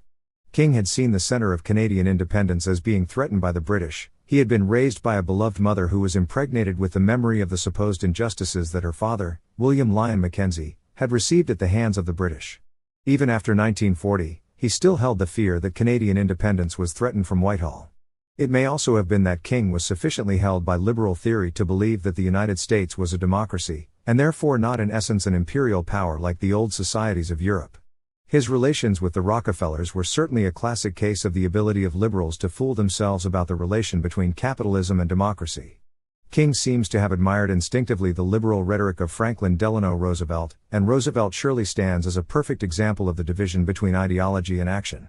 One of the great imperialists of American history imagined himself an enemy of imperialism. In the late 40s, NATO policy seems to have been advocated by senior civil servants not only as defense against the Russian Empire but also as a means of building an Atlantic community that would provide tugs on Canada other than the Continental. Yet by the 1960s, NATO had become the military instrument of the strongest empire on earth. It may indeed be argued that the safety of the Western world against the hostile forces of Asia requires that we be part of a tightly unified empire. The integration of Canada into that empire would be a small price to pay. Yet as realistic a politician as de Gaulle recognizes that he must try to limit the power of NATO if the existence of France as a country is to be maintained. American hegemony was obvious. Why was it not balanced by a greater initiative for independence? In the defense crisis of 1963, Greene and Diefenbaker did not receive loyalty from their civil service. General Norstad's press conference in Ottawa in January of 1963 could hardly have been organized without the help of various top officials in the very government that held the policies that Norstad's remarks were undermining. Presumably the permanent officials felt justified in this action because their view of Canada was entirely dominated by the concept of the good ally. What seems central to this process is that such officials had in the previous 20 years become more and more representative of a Western empire rather than civil servants of a particular nation-state. They were part of an international bureaucracy, mainly English-speaking, whose chief job was to see that the West maintained its superior power over the East. They identified themselves with the international community rather than with nationalist hayseeds such as Greene and Diefenbaker.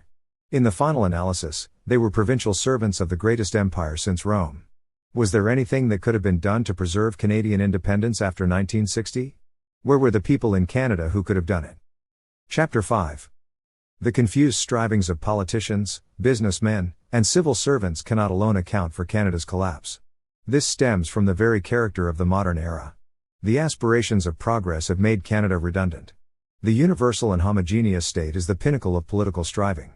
Universal implies a worldwide state, which would eliminate the curse of war among nations. Homogeneous means that all men would be equal, and war among classes would be eliminated. The masses and the philosophers have both agreed that this universal and egalitarian society is the goal of historical striving. It gives content to the rhetoric of both communists and capitalists. This state will be achieved by means of modern science, a science that leads to the conquest of nature. Today scientists master not only non-human nature, but human nature itself. Particularly in America, scientists concern themselves with the control of heredity, the human mind, and society.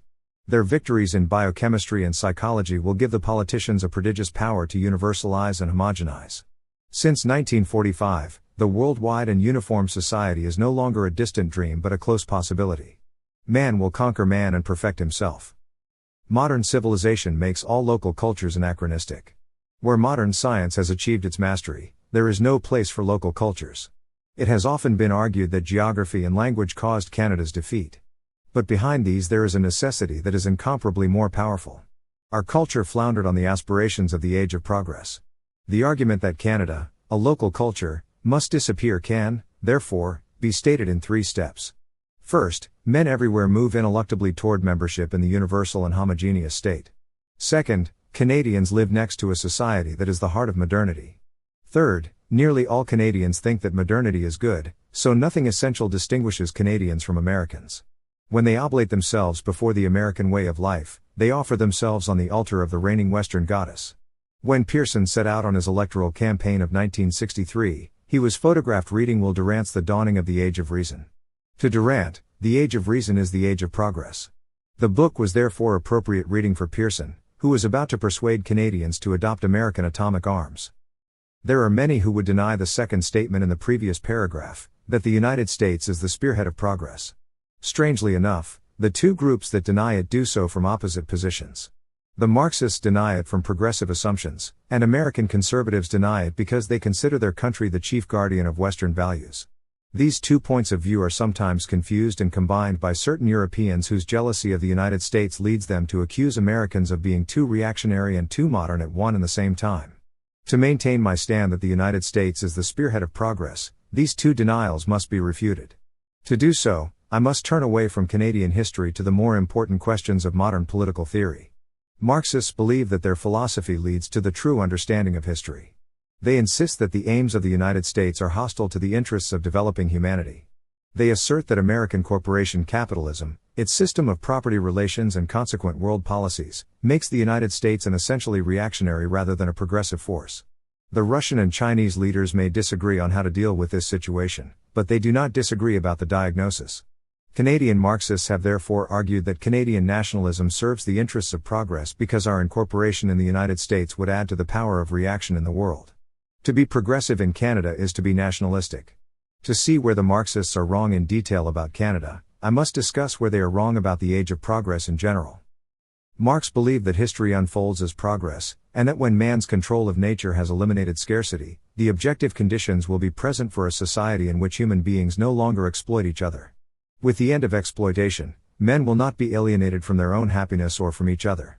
A society will emerge in which the full claims of personal freedom and social order will be reconciled, because the essential cause of conflict between men will have been overcome. This worldwide society will be one in which all human beings can at last realize their happiness in the world without the necessity of lessening that of others. This doctrine implies that there are ways of life in which men are fulfilled and others in which they are not. How else could Marx distinguish between man's alienation and its opposite?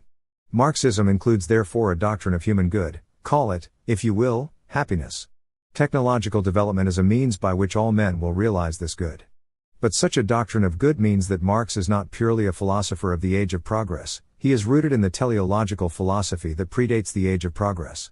It is the very signature of modern man to deny reality to any conception of good that imposes limits on human freedom. To modern political theory, man's essence is his freedom. Nothing must stand in the way of our absolute freedom to create the world as we want it. There must be no conceptions of good that put limitations on human action. This definition of man as freedom constitutes the heart of the age of progress. The doctrine of progress is not, as Marx believed, the perfectibility of man, but an open-ended progression in which men will be endlessly free to make the world as they want it. In Marxism, technology remains an instrument that serves human good. But many technologists speak as if mastery were an end in itself. To conquer space it may be necessary to transcend ordinary humanity, and produce creatures half flesh and half metal. North American liberalism expresses the belief in open-ended progress more accurately than Marxism. It understands more fully the implications of man's essence being his freedom. As liberals become more and more aware of the implications of their own doctrine, they recognize that no appeal to human good, now or in the future, must be allowed to limit their freedom to make the world as they choose. Social order is a man-made convenience, and its only purpose is to increase freedom. What matters is that men shall be able to do what they want, when they want. The logic of this liberalism makes the distinction between judgments of fact and judgments of value. Value judgments are subjective. In other words, man in his freedom creates the valuable. The human good is what we choose for our good. In an earlier generation, liberals such as John Dewey claimed that this doctrine improved upon the past because it guaranteed a society in which all could do what they wanted, in which the standards of some would not be imposed upon others. Tastes are different, and we should have a society that caters to the plurality of tastes. How much fairer this would be than the old societies in which standards of virtue were imposed on the masses by pertinacious priests and arrogant philosophers. But this is not what is happening in our state capitalism. In the private spheres, all kinds of tastes are allowed. Nobody minds very much if we prefer women or dogs or boys, as long as we cause no public inconvenience. But in the public sphere, such pluralism of taste is not permitted. The conquest of human and non-human nature becomes the only public value. As this planet becomes crowded and even dangerous, our greatest public activity becomes the exploitation of the solar system. The vaunted freedom of the individual to choose becomes either the necessity of finding one's role in the public engineering or the necessity of retreating into the privacy of pleasure. Liberalism is the fitting ideology for a society directed toward these ends. It denies unequivocally that there are any given restraints that might hinder pursuit of dynamic dominance. In political terms, liberalism is now an appeal for the end of ideology.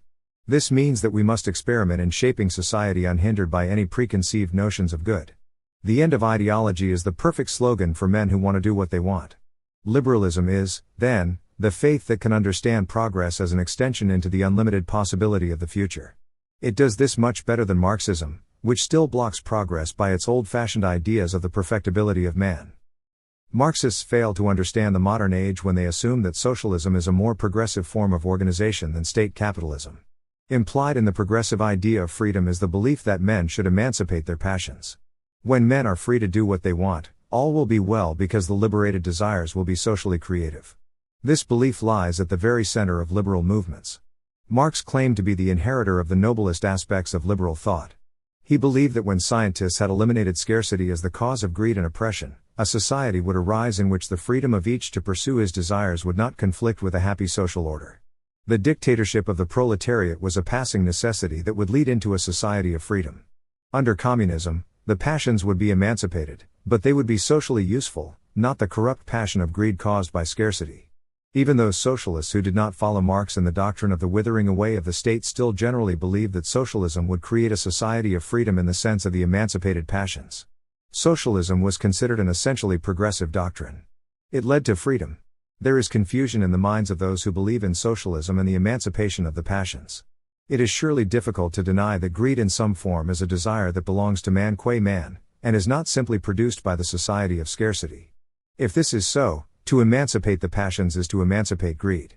Yet what is socialism, if it is not the use of the government to restrain greed in the name of social good?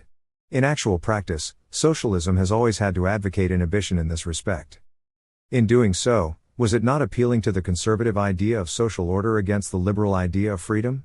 Even if socialists maintain that their policies would lead in the long run to a society of unrestricted freedom, in the short run they have always been advocates of greater control over freedom.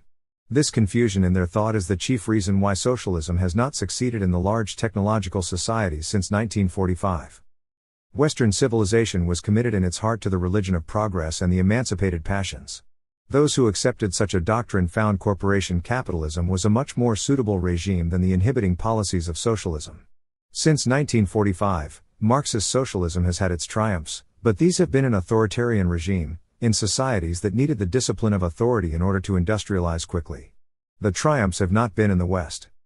Early capitalism was full of moral restraints. The Protestant ethic inhibited any passion that did not encourage acquisition. The greed of each would lead to the greatest good for all. But in the age of high technology, the new capitalism can allow all passions to flourish along with greed. Playboy illustrates the fact that the young executive is not expected to be Horatio Alger. The titillation of the jaded tastes of the masses serves the purpose of the corporation elites, so long as a sufficient quota of the young is siphoned off as scientists and executives. With automation, the work ethic of Protestantism disappears. Liberal ideology reconciles the political power of the elites with the private satisfactions of the masses. State capitalism and liberalism are much more advanced manifestations of the age of progress than the Russian system with its official Marxism. American conservatives also claim that the United States is not the most progressive society on earth. Conservatives maintain that American society retains certain traditional values that have been lost in communist societies. This claim appeals to history by asserting that the American Revolution was essentially conservative, as distinct from the Radical Revolution in France. The American Revolution did not appeal to the perfectibility of man but to the traditional rights of Englishmen. At its heart there were the ideals of a constitutional government and the inalienable rights of persons and their property. It is admitted in such arguments that many who supported the revolution were influenced by French revolutionary ideas, but at the center of the Republic were such men as Washington, Madison, Hamilton, and Adams, rather than such men as Jefferson and Paine. Edmund Burke castigated the revolution in France while he defended the American cause.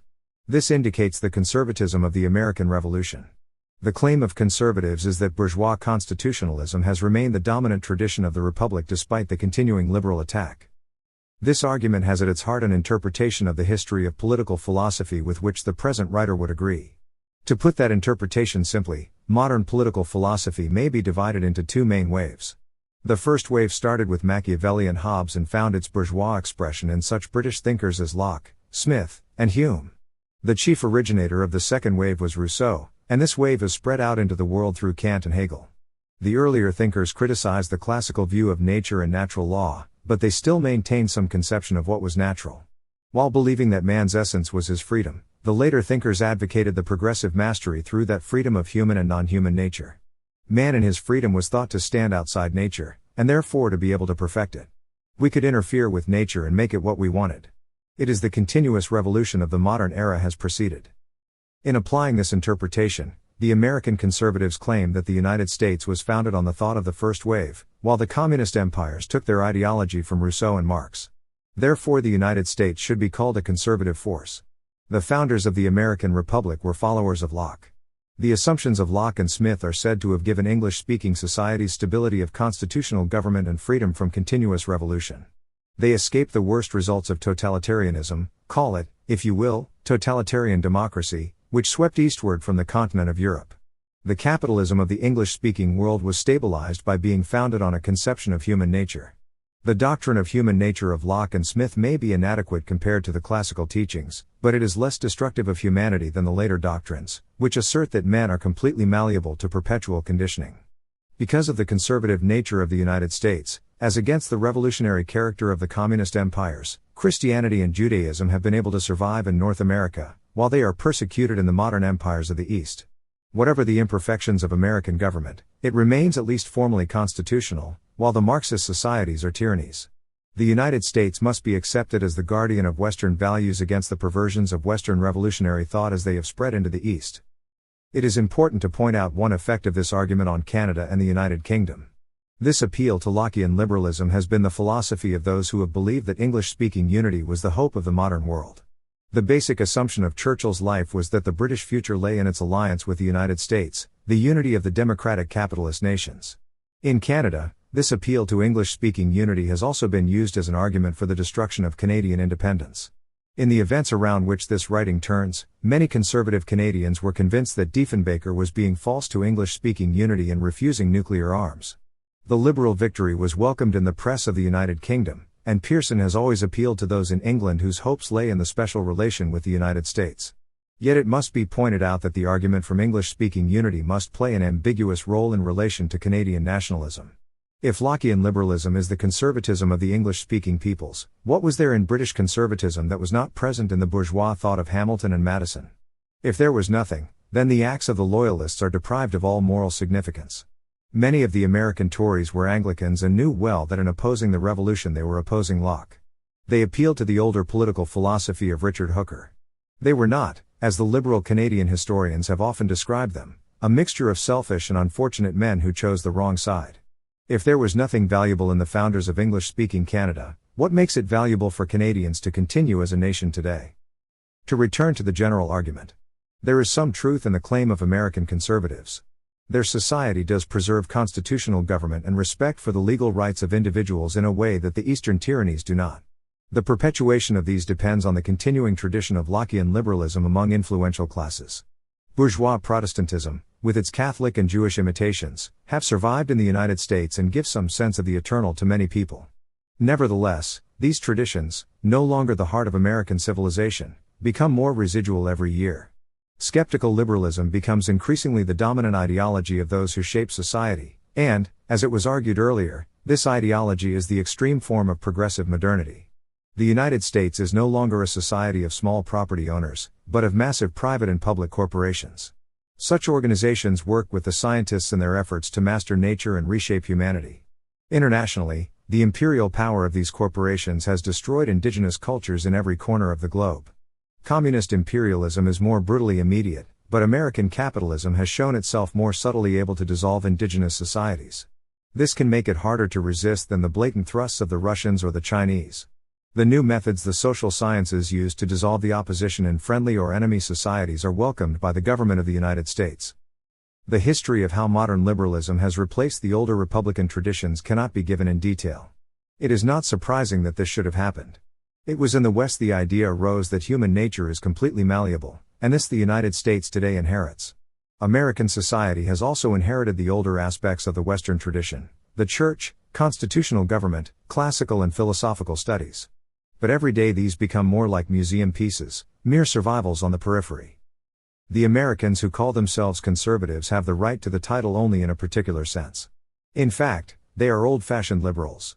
They stand for the freedom of the individual to use his property as he wishes, and for a limited government which must keep out of the marketplace. Their concentration on freedom from governmental interference has more to do with 19th-century liberalism than with traditional conservatism, which asserts the right of the community to restrain freedom in the name of the common good. Senator Goldwater appealed directly to the American Constitution and to Locke, its philosophical architect. The senator's chief economic advisor, Professor Milton Friedman, appeals to the British liberal economists of the 19th century. They are conservatives only in terms of the short history of their own country. They claimed that the authentic American tradition went off the rails with the mass liberalism of the New Deal and should return to the individualism of the Founding Fathers. The makers of the Constitution took their philosophy from the first wave of modernity. The spirit of the New Deal belonged to the later waves of liberalism. In this sense, Goldwater is an American conservative. But what he conserves is the liberal philosophy of Locke. The founders of the United States took their thought from the 18th century Enlightenment. Their rallying cry was freedom. There was no place in their cry for the organic conservatism that predated the age of progress. Indeed, the United States is the only society on earth that has no traditions from before the age of progress. Their right wing and left wing are just different species of liberalism. Freedom was the slogan of both Goldwater and President Johnson.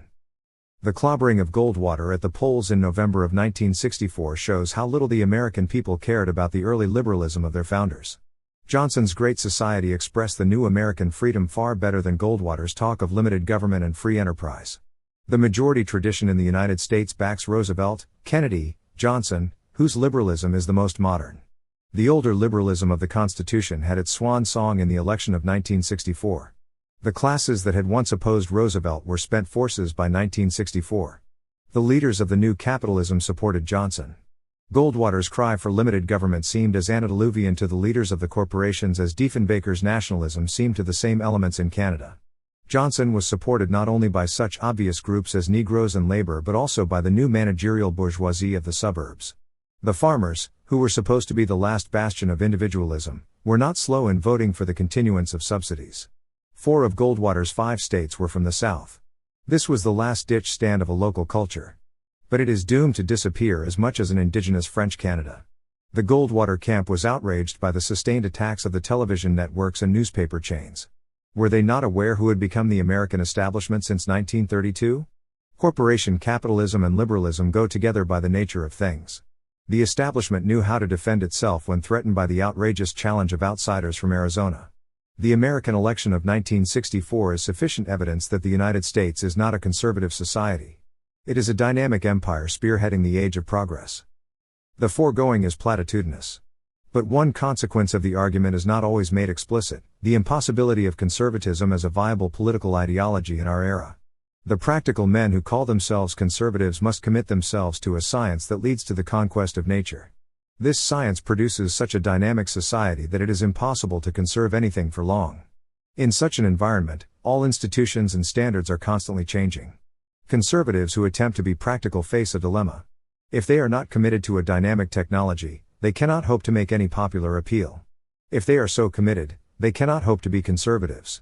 For example, the most brilliant conservative of our era has only been able to preserve what he loves, the power and culture of France, by gaining support for nationalism from the most advanced technocrats. De Gaulle has had immediate success, but in the long run he will have helped to build a Europe in which the particularities of France cannot hope to exist. Other examples are legion. These days even the papacy attempts to liberalize itself.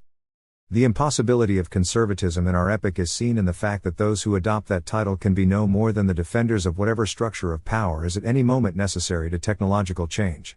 They provide the external force necessary if the society is to be kept together. They are not conservatives in the sense of being the custodians of something that is not subject to change. They are conservatives, generally, in the sense of advocating a sufficient amount of order so the demands of technology will not carry the society into chaos. Because they are advocates of nothing more than this external order, they have come to be thought of as objects of opprobrium by the generous-hearted. Chapter 6. The impossibility of conservatism in our era is the impossibility of Canada. As Canadians we attempted a ridiculous task in trying to build a conservative nation in the age of progress, on a continent we share with the most dynamic nation on earth. The current of modern history was against us. A society only articulates itself as a nation through some common intention among its people. The constitutional arrangements of 1791, and the wider arrangements of the next century, were only possible because of a widespread determination not to become part of the Great Republic. Among both the French and the British, this negative intention sprang from widely divergent traditions. What both peoples had in common was the fact they both recognized that they could only be preserved outside the United States of America. The French were willing to cooperate with the English because they had no alternative but to go along with the endurable arrangements proposed by the ruling power. Both the French and the British had limited common ground in their sense of social order, belief that society required a high degree of law, and respect for a public conception of virtue. Both would grant the state much wider rights to control the individual than was recognized in the libertarian ideas of the American Constitution. If their different conservatisms could have become a conscious bond, this nation might have preserved itself. An indigenous society might have continued to exist on the northern half of this continent. To see why this intention failed in Canada, it is necessary to look more closely at the origins of both the French and the British traditions to see what has happened to them. To start with the British, it would be foolish to overemphasize the niceties of theory among those who came to the St. John Valley or Upper Canada in the late 18th and early 19th centuries. It is difficult to put into words the conservatism of the English-speaking peoples in the Atlantic colonies or Upper Canada. The manifold waves of differing settlers must not be simplified into any common pattern. Much of English-speaking conservatism was simply a loyalty based on the flow of trade, and therefore destined to change when that flow changed. To repeat, Diefenbaker spoke with telling historical sense when he mentioned the Annexation Manifesto in his last speech to Parliament before the defeat of his government in 1963. He pointed out the similarity between the views of the Montreal merchants in 1849 and the wealthy of Toronto and Montreal in 1963. In neither case did they care about Canada.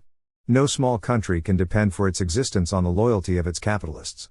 International interests may require the sacrifice of the lesser loyalty of patriotism. Only in dominant nations is the loyalty of capitalists ensured. In such situations, their interests are tied to the strength and vigor of their empire. This does not imply that the nationalism in English-speaking Canada was simply a front for interest. Many of its elements were shaped by that strange phenomenon, British conservatism, which led the settlers to try to build on the northern half of this continent an independent society. British conservatism is difficult to describe because it is less a clear view of existence than an appeal to an ill-defined past. The writings of Edmund Burke are evidence of this. Yet many of the British officials, many loyalists, and later many immigrants felt this conservatism very strongly. It was an inchoate desire to build, in these cold and forbidding regions, a society with a greater sense of order and restraint than freedom-loving republicanism would allow. It was no better defined than a kind of suspicion that we in Canada could be less lawless and have a greater sense of propriety than the United States. The inherited determination not to be Americans allowed these British people to come to a modus vivendi with the more defined desires of the French. English-speaking Canadians have been called a dull, stodgy, and indeed costive lot. In these dynamic days, such qualities are particularly unattractive to the chic.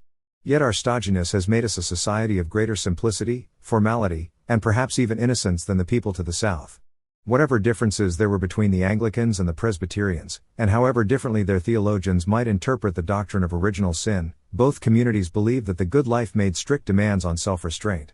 Nothing was more alien to them than the emancipation of the passions desired in American liberalism. An ethic of self-restraint naturally looks with suspicion on utopian movements, which proceed from an ethic of freedom. The early leaders of British North America identified lack of public and personal restraint with the Democratic Republic. Their conservatism was essentially the social doctrine that public order and tradition, in contrast to freedom and experiment, were central to the good life. The British Crown was a symbol of a continuing loyalty to the state, less equivocal than was expected from Republicans. In our early expansions, this conservative nationalism expressed itself in the use of public control in the political and economic spheres. Our opening of the West differed from that of the United States, in that the law of the central government was used more extensively, and less reliance was placed on the free settler.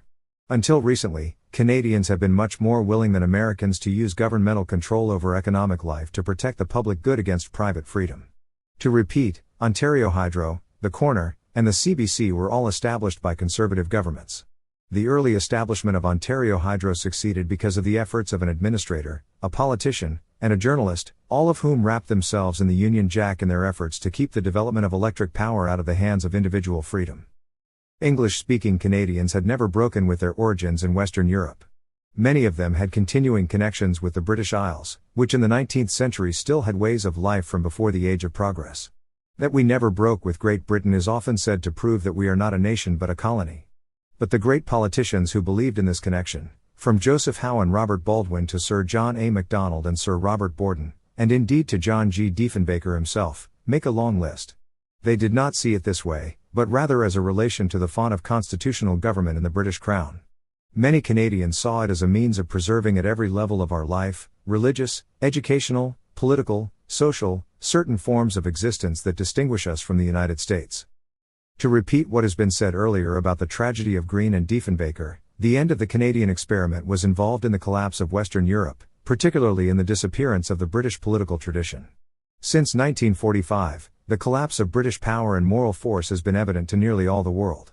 Its present position is the end process of that terrible fate that has overtaken Western civilization in the last century. When the British ruling class rushed headlong into the Holocaust of 1914, they showed their total lack of political wisdom. As much as anybody, they had been corrupted by the modern mania. Whatever the courage of Churchill in 1940, it must be remembered that he was one of those in the Liberal cabinet of 1914 who pushed their nation into the intemperance of the earlier disaster.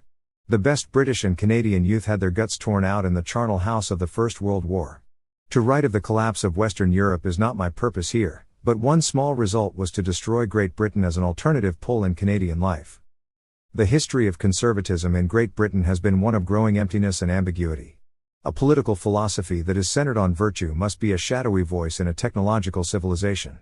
When men are committed to technology, they are also committed to continual change in institutions and customs. Freedom must be the first political principle, the freedom to change any order that stands in the way of technological advance. Such a society cannot take seriously the conception of an eternal order by which human actions are measured and defined. For some individuals it remains a heavenly insurance policy. Without the conception of such an order, conservatism becomes nothing but the defense of property rights and chauvinism, attractively packaged as appeal to the past. Great Britain was the chief center from which the progressive civilization spread around the world. Politically it became the leading imperial power of the West. As Plato saw with unflinching clarity, an imperialistic power cannot have a conservative society as its home base. From Hooker to Coleridge, the English conservatives had less and less influence in their own society. The thinkers who increasingly influenced their society were the liberals, with their clear advocacy of freedom and the knowledge that history was on their side. Practical conservatives continued to exert influence. But the classes and institutions to which they belonged have disappeared. The more honest have simply fought rearguard actions, the more ambitious have twisted conservatism into a facade for class and imperial interests. By the second half of the 19th century, appeals to such institutions as the monarchy and the church become little more than the praising of formal rituals, residual customs, and museums. Politicians from Disraeli to Macmillan have applied the term conservative to themselves. This was hardly more than a nationalist desire to take as much from the age of progress as they could. Indeed, they were less and less competent to do even this. Canada exported to Great Britain a series of extreme buccaneers who assumed the name British Conservative during its degenerate era. British conservatism was already largely a spent force at the beginning of the 19th century when English-speaking Canadians were making a nation. By the 20th century, its adherents in Britain were helping to make their country an island outpost in the American conquest of Europe. Was British conservatism likely, then, to continue as a force to make English-speaking Canada independent? If not, what would? The Laurentian Shield and the Eskimos? British tradition has provided us with certain political and legal institutions, some of which are better than their American counterparts. Our parliamentary and judicial institutions may be preferable to the American system, but there is no deep division of principle. Certainly none of the differences between the two sets of institutions are sufficiently important to provide the basis for an alternative culture on the northern half of this continent. For all the fruitfulness of the British tradition in 19th century Canada, it did not provide any radically different approach to the questions of industrial civilization. Canadians in particular felt the blessings of technology in an environment so hard that to master it needed courage. But conservatism must languish as technology increases. It was not conceivable that industrial society would be organized along essentially different principles from those to the south. Try to imagine whether Toronto could be a quite dissimilar community from Buffalo or Chicago, or Vancouver from Seattle, and this is to answer the question. What other kind of industrial civilization is likely to appear anywhere on Earth, let alone on the northern frontier of manifest destiny? Because of the British tradition, socialist movements have been stronger in Canada than in the United States. But socialism has been a weakening force in Canadian life since 1945. To repeat a previous generalization, democratic socialism is not, as it believed itself to be, the high crest of the wave of the future, but rather a phenomenon from the 19th century. Since 1945, the forces that will shape our future in the West show themselves to be bureaucratic state capitalism. The only time when democratic socialism was strong in Canadian industrial society was in Ontario during the utopian days at the end of the Second World War. But the Frost and Robarts regime have shown what a feeble and transitory phenomenon that was. In Ontario, some form of planned economy was the only conceivable alternative to Americanization. But to have anticipated a socialist Ontario was to hope rather than to predict. Certainly its leadership could not have come from the good-natured utopians who led our socialist parties. They had no understanding of the dependence of socialism and nationalism in the Canadian setting. Their confused optimism is seen in the fact that they have generally acted as if they were left-wing allies of the Liberal Party. Socialist leadership in Canada has been largely a pleasant remnant of the British 19th century, the Protestant tabernacle turned liberal. Such a doctrine was too flaccid to provide any basis for independence. To turn to the more formidable tradition, the French Canadians are determined to remain a nation. During the 19th century, they accepted almost unanimously the leadership of their particular Catholicism, a religion with an ancient doctrine of virtue. After 1789, they maintained their connection with the roots of their civilization through their church and its city, which more than any other in the West held high a vision of the eternal. To Catholics who remain Catholics, whatever their level of sophistication, virtue must be prior to freedom. They will therefore build a society in which the right of the common good restrains the freedom of the individual. Quebec was not a society that would come to terms with the political philosophy of Jefferson or the New England capitalists. Nevertheless, indigenous cultures are dying everywhere in the modern world. French-Canadian nationalism is a last-ditch stand. The French on this continent will at least disappear from history with more than the smirks and whimpers of their English-speaking compatriots with their flags flying and, indeed, with some guns blazing. The reality of their culture, and their desire not to be swamped, cannot save them from the inexorable facts in the continental case. Solutions vary to the problem of how an autonomous culture can be maintained in Quebec.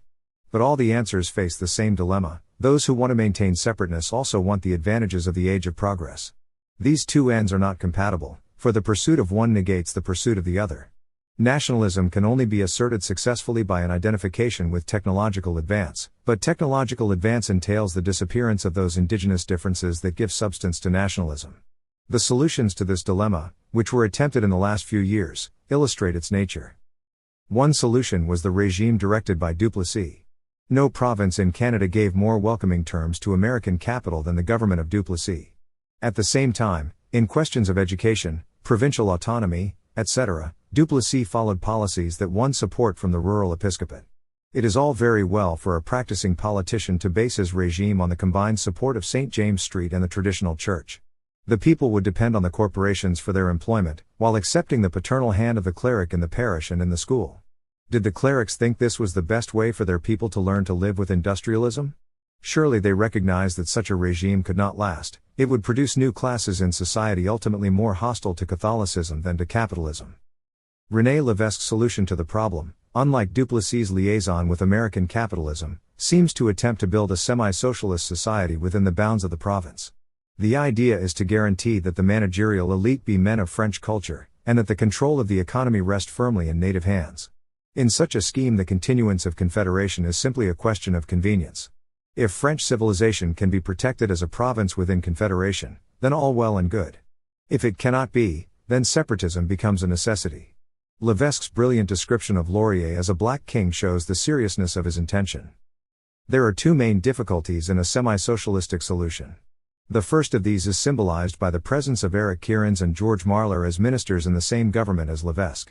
The two men well represent the new and the old establishments of English-speaking Montreal. Provincial control of economic development is not only useful for French-Canadian nationalism but also for international capitalism. Any federal system of government strengthens the power of the corporations. The division of powers weakens the ability of public authority to control private governments. The size of the provinces allows them to be controlled by private economic power. The espousing by American or Canadian conservatives of greater authority for the local states has always a phony ring about it, unless it is coupled with an appeal for the breakup of continental corporations. Decentralized government and continental corporations can lead in only one direction. In his criticism of Walter Gordon's budget in 1963, Kierans made a violent attack against any curbing of foreign investment as being a deterrent to economic growth. As a minister of the Quebec government, he accepts the thesis that economic growth is chiefly a responsibility of provincial governments. As regards provincial responsibility, Lévesque and Kierans are in agreement, but their motives for espousing responsibility are quite different. The motive of quick industrializing is surely likely to come in conflict with the motive of nationalism. The financial pages of every newspaper are filled with announcements of French-speaking appointments to management. Continental capitalists have learnt that they are going to be in trouble if such appointments are not made. But when French nationalists derive satisfaction from these appointments, they would do well to remind themselves of the ancient adage, "I fear the Greeks," especially when they come with gifts. Corporations make concessions about management personnel for the sake of better relations with the alien community. These do not involve the basic control of the economy. Here the lines of battle will surely be drawn. How long will the people of Quebec be willing to pay the economic price of rejecting the terms laid down by big business for the development of power at Hamilton Falls? It is not likely that even such an unusual liberal government as that of Prime Minister Lesage will be able to wrest control of the economy from the corporations and then keep it in the government's hands. The concession over French managerial personnel points to a greater chink in the nationalist armor. Levesque presumably believes that the indigenous control of the French-Canadian economy will be maintained by the vote. Governments will retain final control of their economies through socialistic measures by seeking electoral support. But is it to be expected that the new managerial elites will sustain their French culture for very long? If they work for continental corporations, will they not identify themselves with those corporations and vote for governments not interested in preserving national control of the economy? This is what happened in Ontario in the 1940s and 1950s. Even when much of the economy is socialized, the managers will gradually become indistinguishable from their international counterparts. To run a modern economy, men must be trained in the new technology over human and non-human nature. Such training cannot be reconciled with French-Canadian classical education. An elite trained in the modern way may speak French for many generations, but what other traditions will it uphold? The new social sciences are dissolvents of the family, of Catholicism, of classical education. It is surely more than a language that Levesque wishes to preserve in his nation. New Orleans is a pleasant place for tourists. The dilemma remains.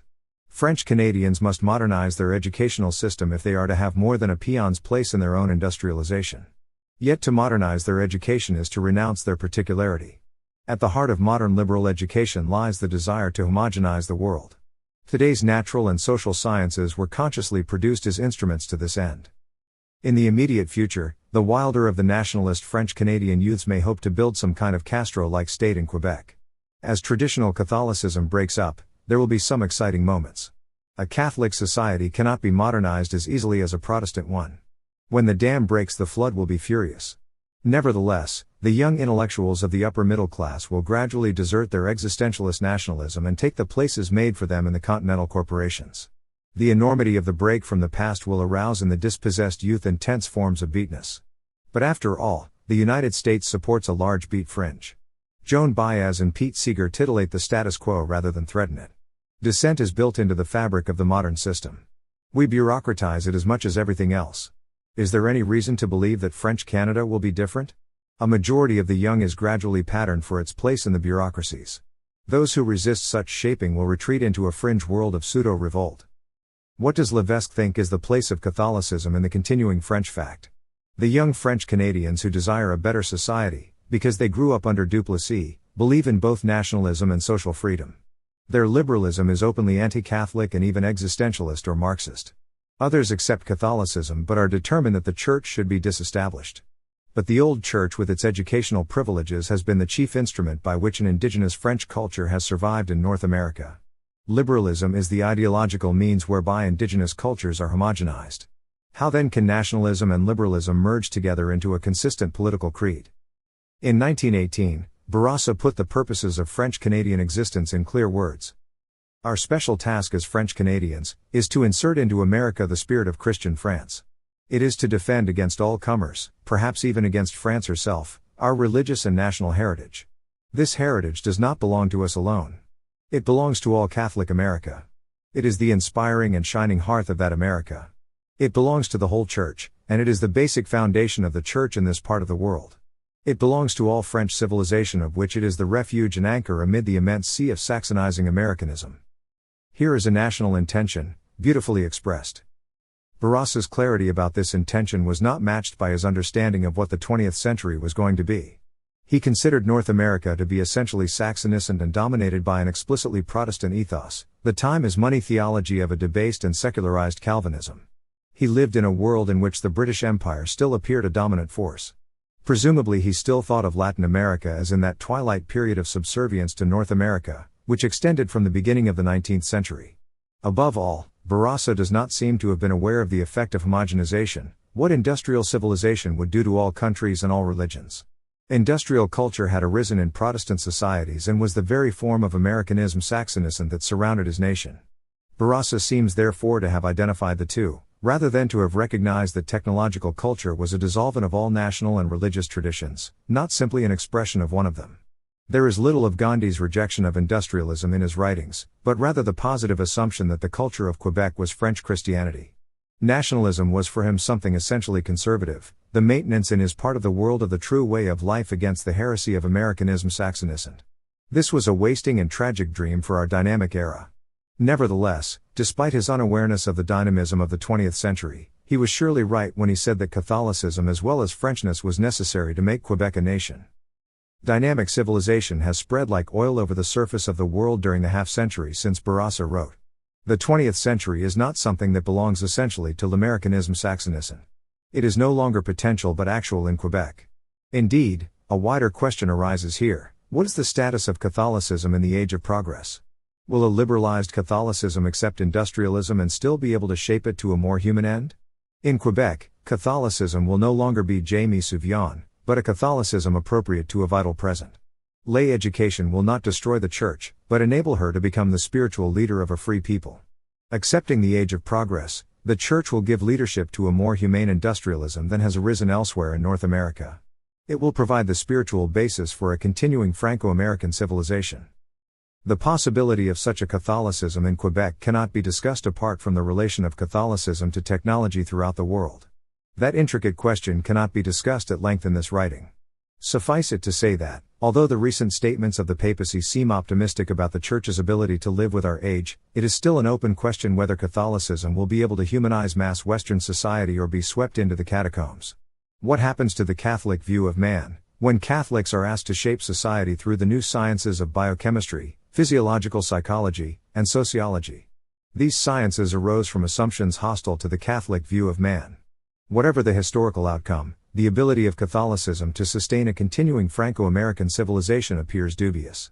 If liberal Catholicism arises in Quebec, will it not be similar to the Catholicism of Cushing and Spellman, which is well established within the assumptions of the American Empire? Such a religion may have the same name, but it will be very different from the one Bourassa envisaged. The Church in America does not question the assumption of the society that permits it, except in the most general way. With this kind of Catholicism, industrialized Quebec would hardly be distinguishable from the rest of North America. Yet this is what the leading liberal clerics and laity seem to be establishing in the province. With such a moral heart, Quebec will soon blend into the continental whole and cease to be a nation except in its maintenance of residual patterns of language and personal habit. Levesque, at least, appears to be aware how difficult it will be to preserve the French fact on this continent. The French-Canadian liberals who plead for the continuance of Confederation and the extension of cooperative federalism seem to be more naive. The confusion of these French-Canadian liberals is evident in a recent pronouncement by 7 French-Canadian intellectuals under the title An Appeal for Realism in Politics. This pronouncement is considered by its authors to be a Canadian, not a French-Canadian, manifesto. It is an appeal for the continuance of Confederation against the various parochialisms that threaten it. It puts forward the hope for a vital federalism that will accept the cultural diversity of Canada but will not be economically nationalist. It is not my purpose here to discuss its detailed proposals, but to quote its philosophical justification as an example of the present thought of French-Canadian liberal intellectuals. At the end of the manifesto, 2 reasons are given why the writers refuse to be locked into a constitutional frame smaller than Canada. The second reason for this is described in the following language. The most valid trends today are toward more enlightened humanism, toward various forms of political, social, and economic universalism. Canada is a reproduction on a smaller and simpler scale of this universal phenomenon. The challenge is for a number of ethnic groups to learn to live together. It is a modem challenge, meaningful and indicative of what can be expected from man. If Canadians cannot make a success of a country such as theirs, how can they contribute in any way to the elaboration of humanism, to the formulation of the international structures of tomorrow? To confess one's inability to make Canadian Confederation work is, at this stage of history, to admit one's unworthiness to contribute to the universal order. Leaving aside such questions as what makes a trend valid and what are the conditions of human enlightenment, the point at issue is that the authors assert their faith in universalism and in the continued existence of Canada at one and the same time. The faith in universalism makes it accurate to call the authors liberal. But how can a faith in universalism go with a desire for the continuance of Canada? The belief in Canada's continued existence has always appealed against universalism. It appealed to particularity against the wider loyalty to the continent. If universalism is the most valid modern trend, then is it not right for Canadians to welcome our integration into the Empire? Canadian nationalism is a more universal faith than French Canadian nationalism. But if one is a universalist, why should one stop at that point of particularity? Many French-Canadian liberals seem to espouse enlightened humanism and universalism as against the parochial Catholicism that inhibited them personally and politically when it ruled their society. They seem to expect liberalism to purge Catholicism, but to maintain within itself all that was best in the ancient faith. In this manifesto, for example, the authors espouse the continuance of indigenous cultures and regret the victimizing of the Indians, Métis, Orientals, Daukobers, Hutterites, and dissidents of all kinds in our past. They call for the democratic protection of such cultures. But do they not know that liberalism in its most unequivocal form, that is, untinged by memories of past traditions, includes not only the idea of universalism but also that of homogeneity? The high rhetoric of democracy was used when the Daukobers were victimized under a French-Canadian prime minister. If the writers are to be truly liberal, they cannot escape the fact that the goal of their political philosophy is the universal and homogeneous state. If this is the noblest goal, then the idea of Canada was a temporary and misguided parochialism.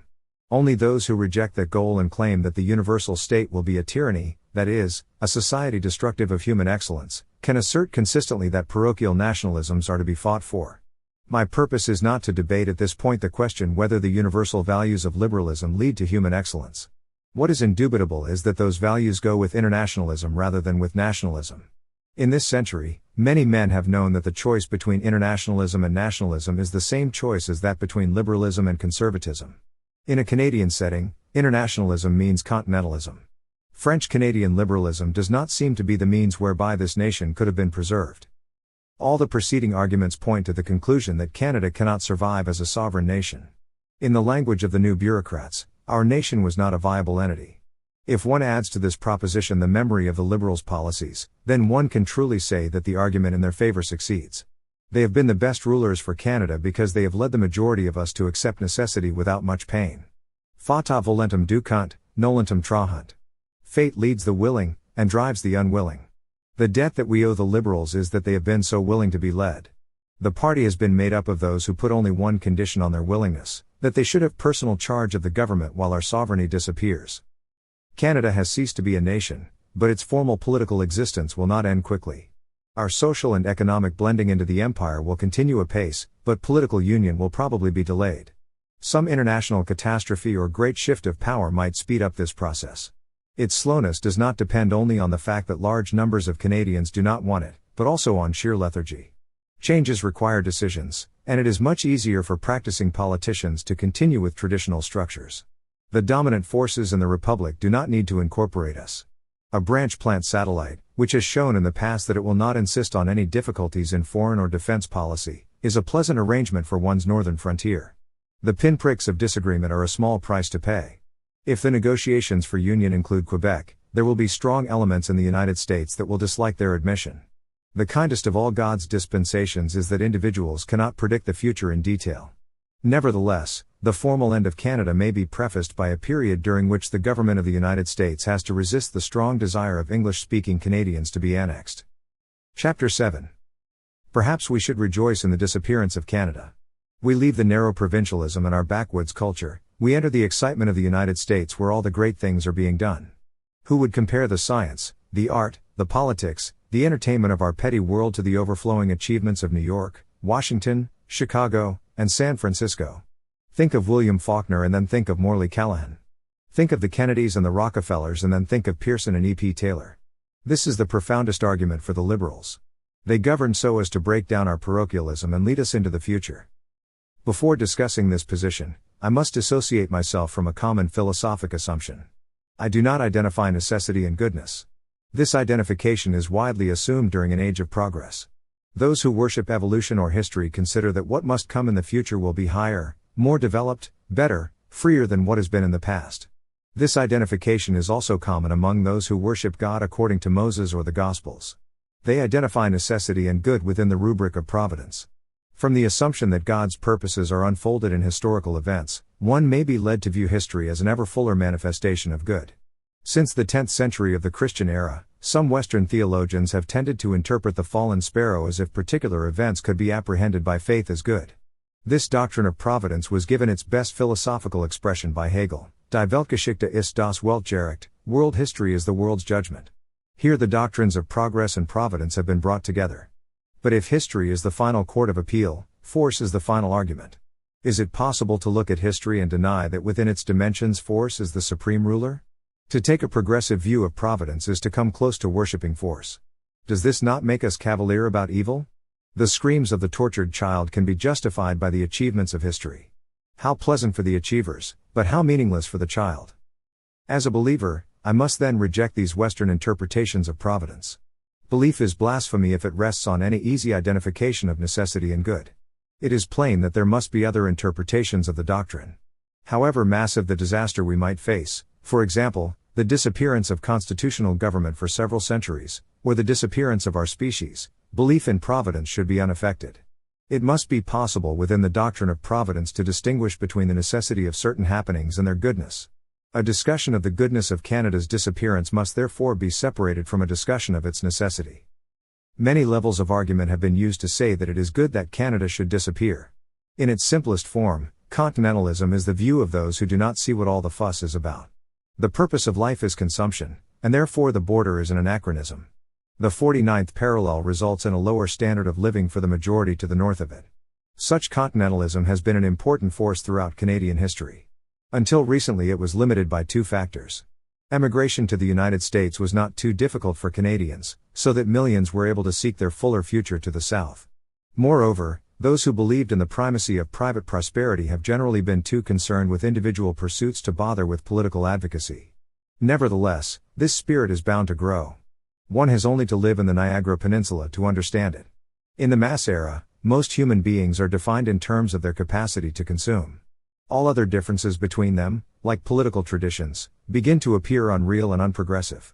As consumption becomes primary, the border appears an anachronism, and a frustrating one at that.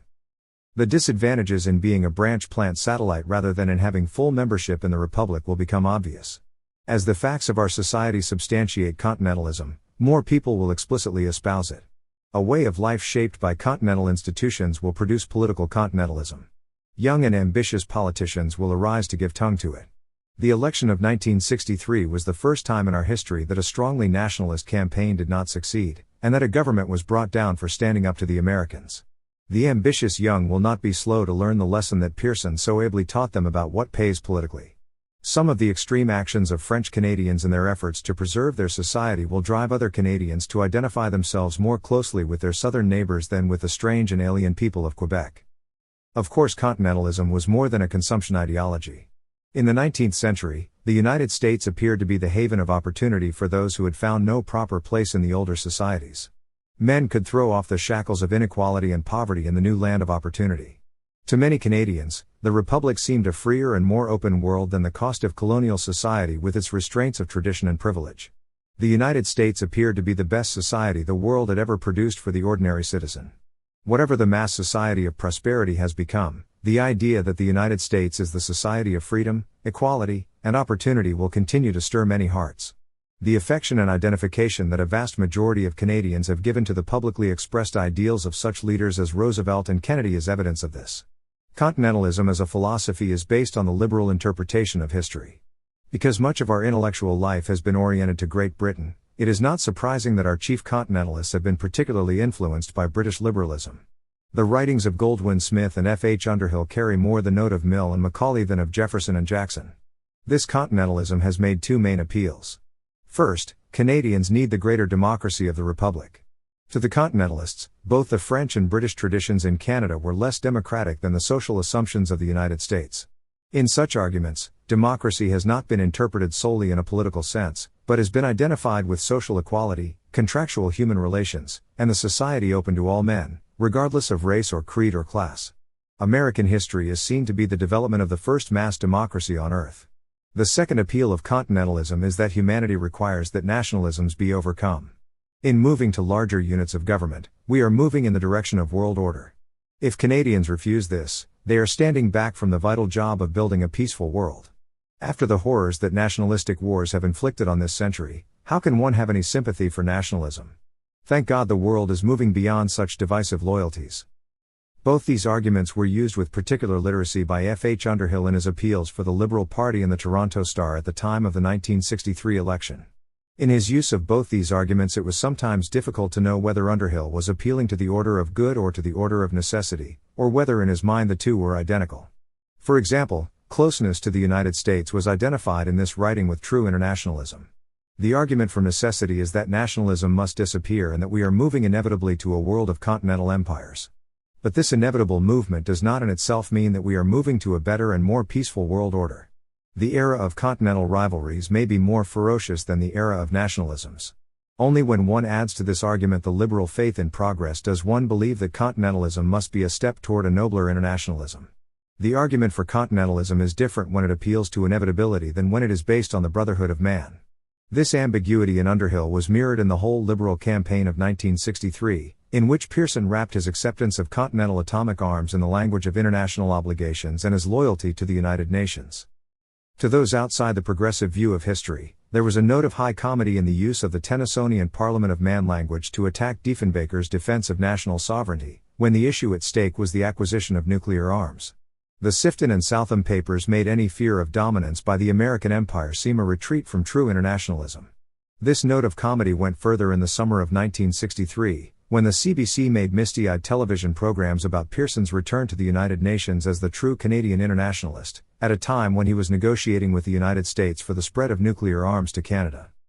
However, laughter should not allow us to fail in charity toward liberalism. It was easier to use its language consistently in the era of Goldwin Smith than in the 20th century. Liberalism was, in origin, criticism of the old established order. Today it is the voice of the establishment. It could sound a purer note when it was the voice of the outsider than today when it is required to legislate freedom. For example, Harvard liberalism was surely nobler when William James opposed the Spanish-American War than when Arthur Schlesinger Jr. advised Kennedy on Cuban policy. It has already been argued that, because of our modern assumptions about human good, Canada's disappearance is necessary. In deciding whether continentalism is good, one is making a judgment about progressive political philosophy and its interpretation of history.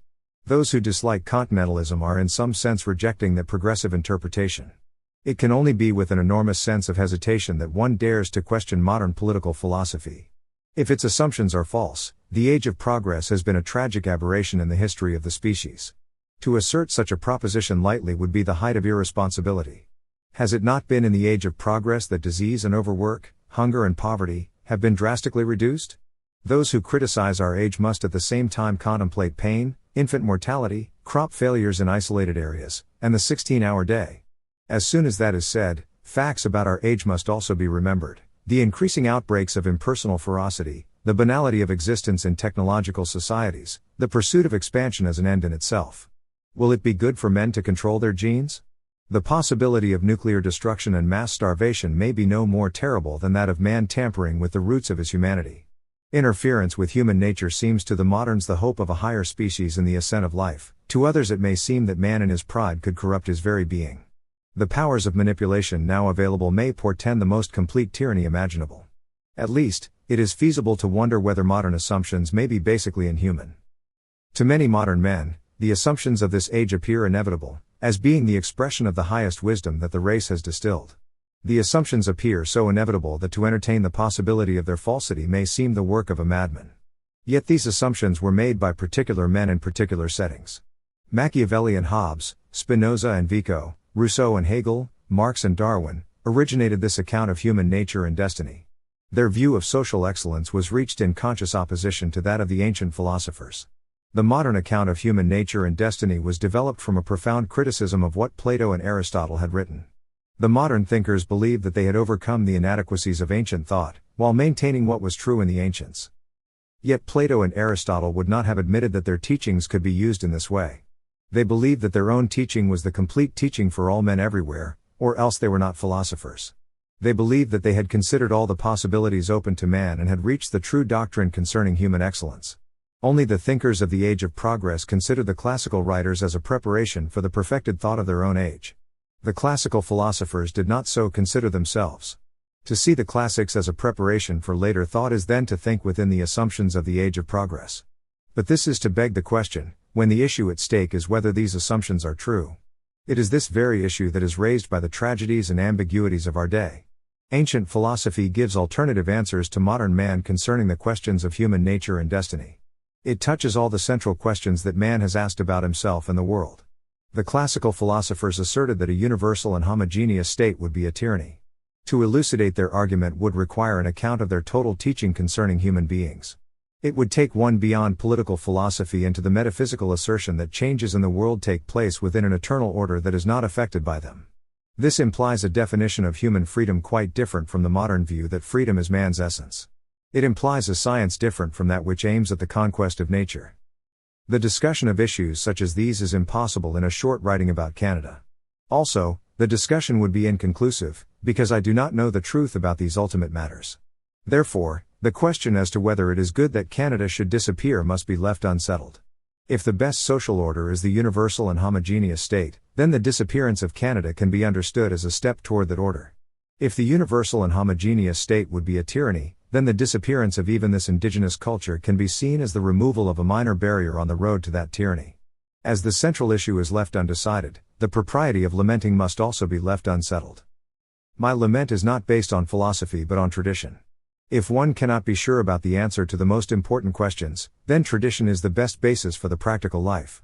Those who love the older traditions of Canada may be allowed to lament what has been lost, even though they do not know whether or not that loss will lead to some greater political good.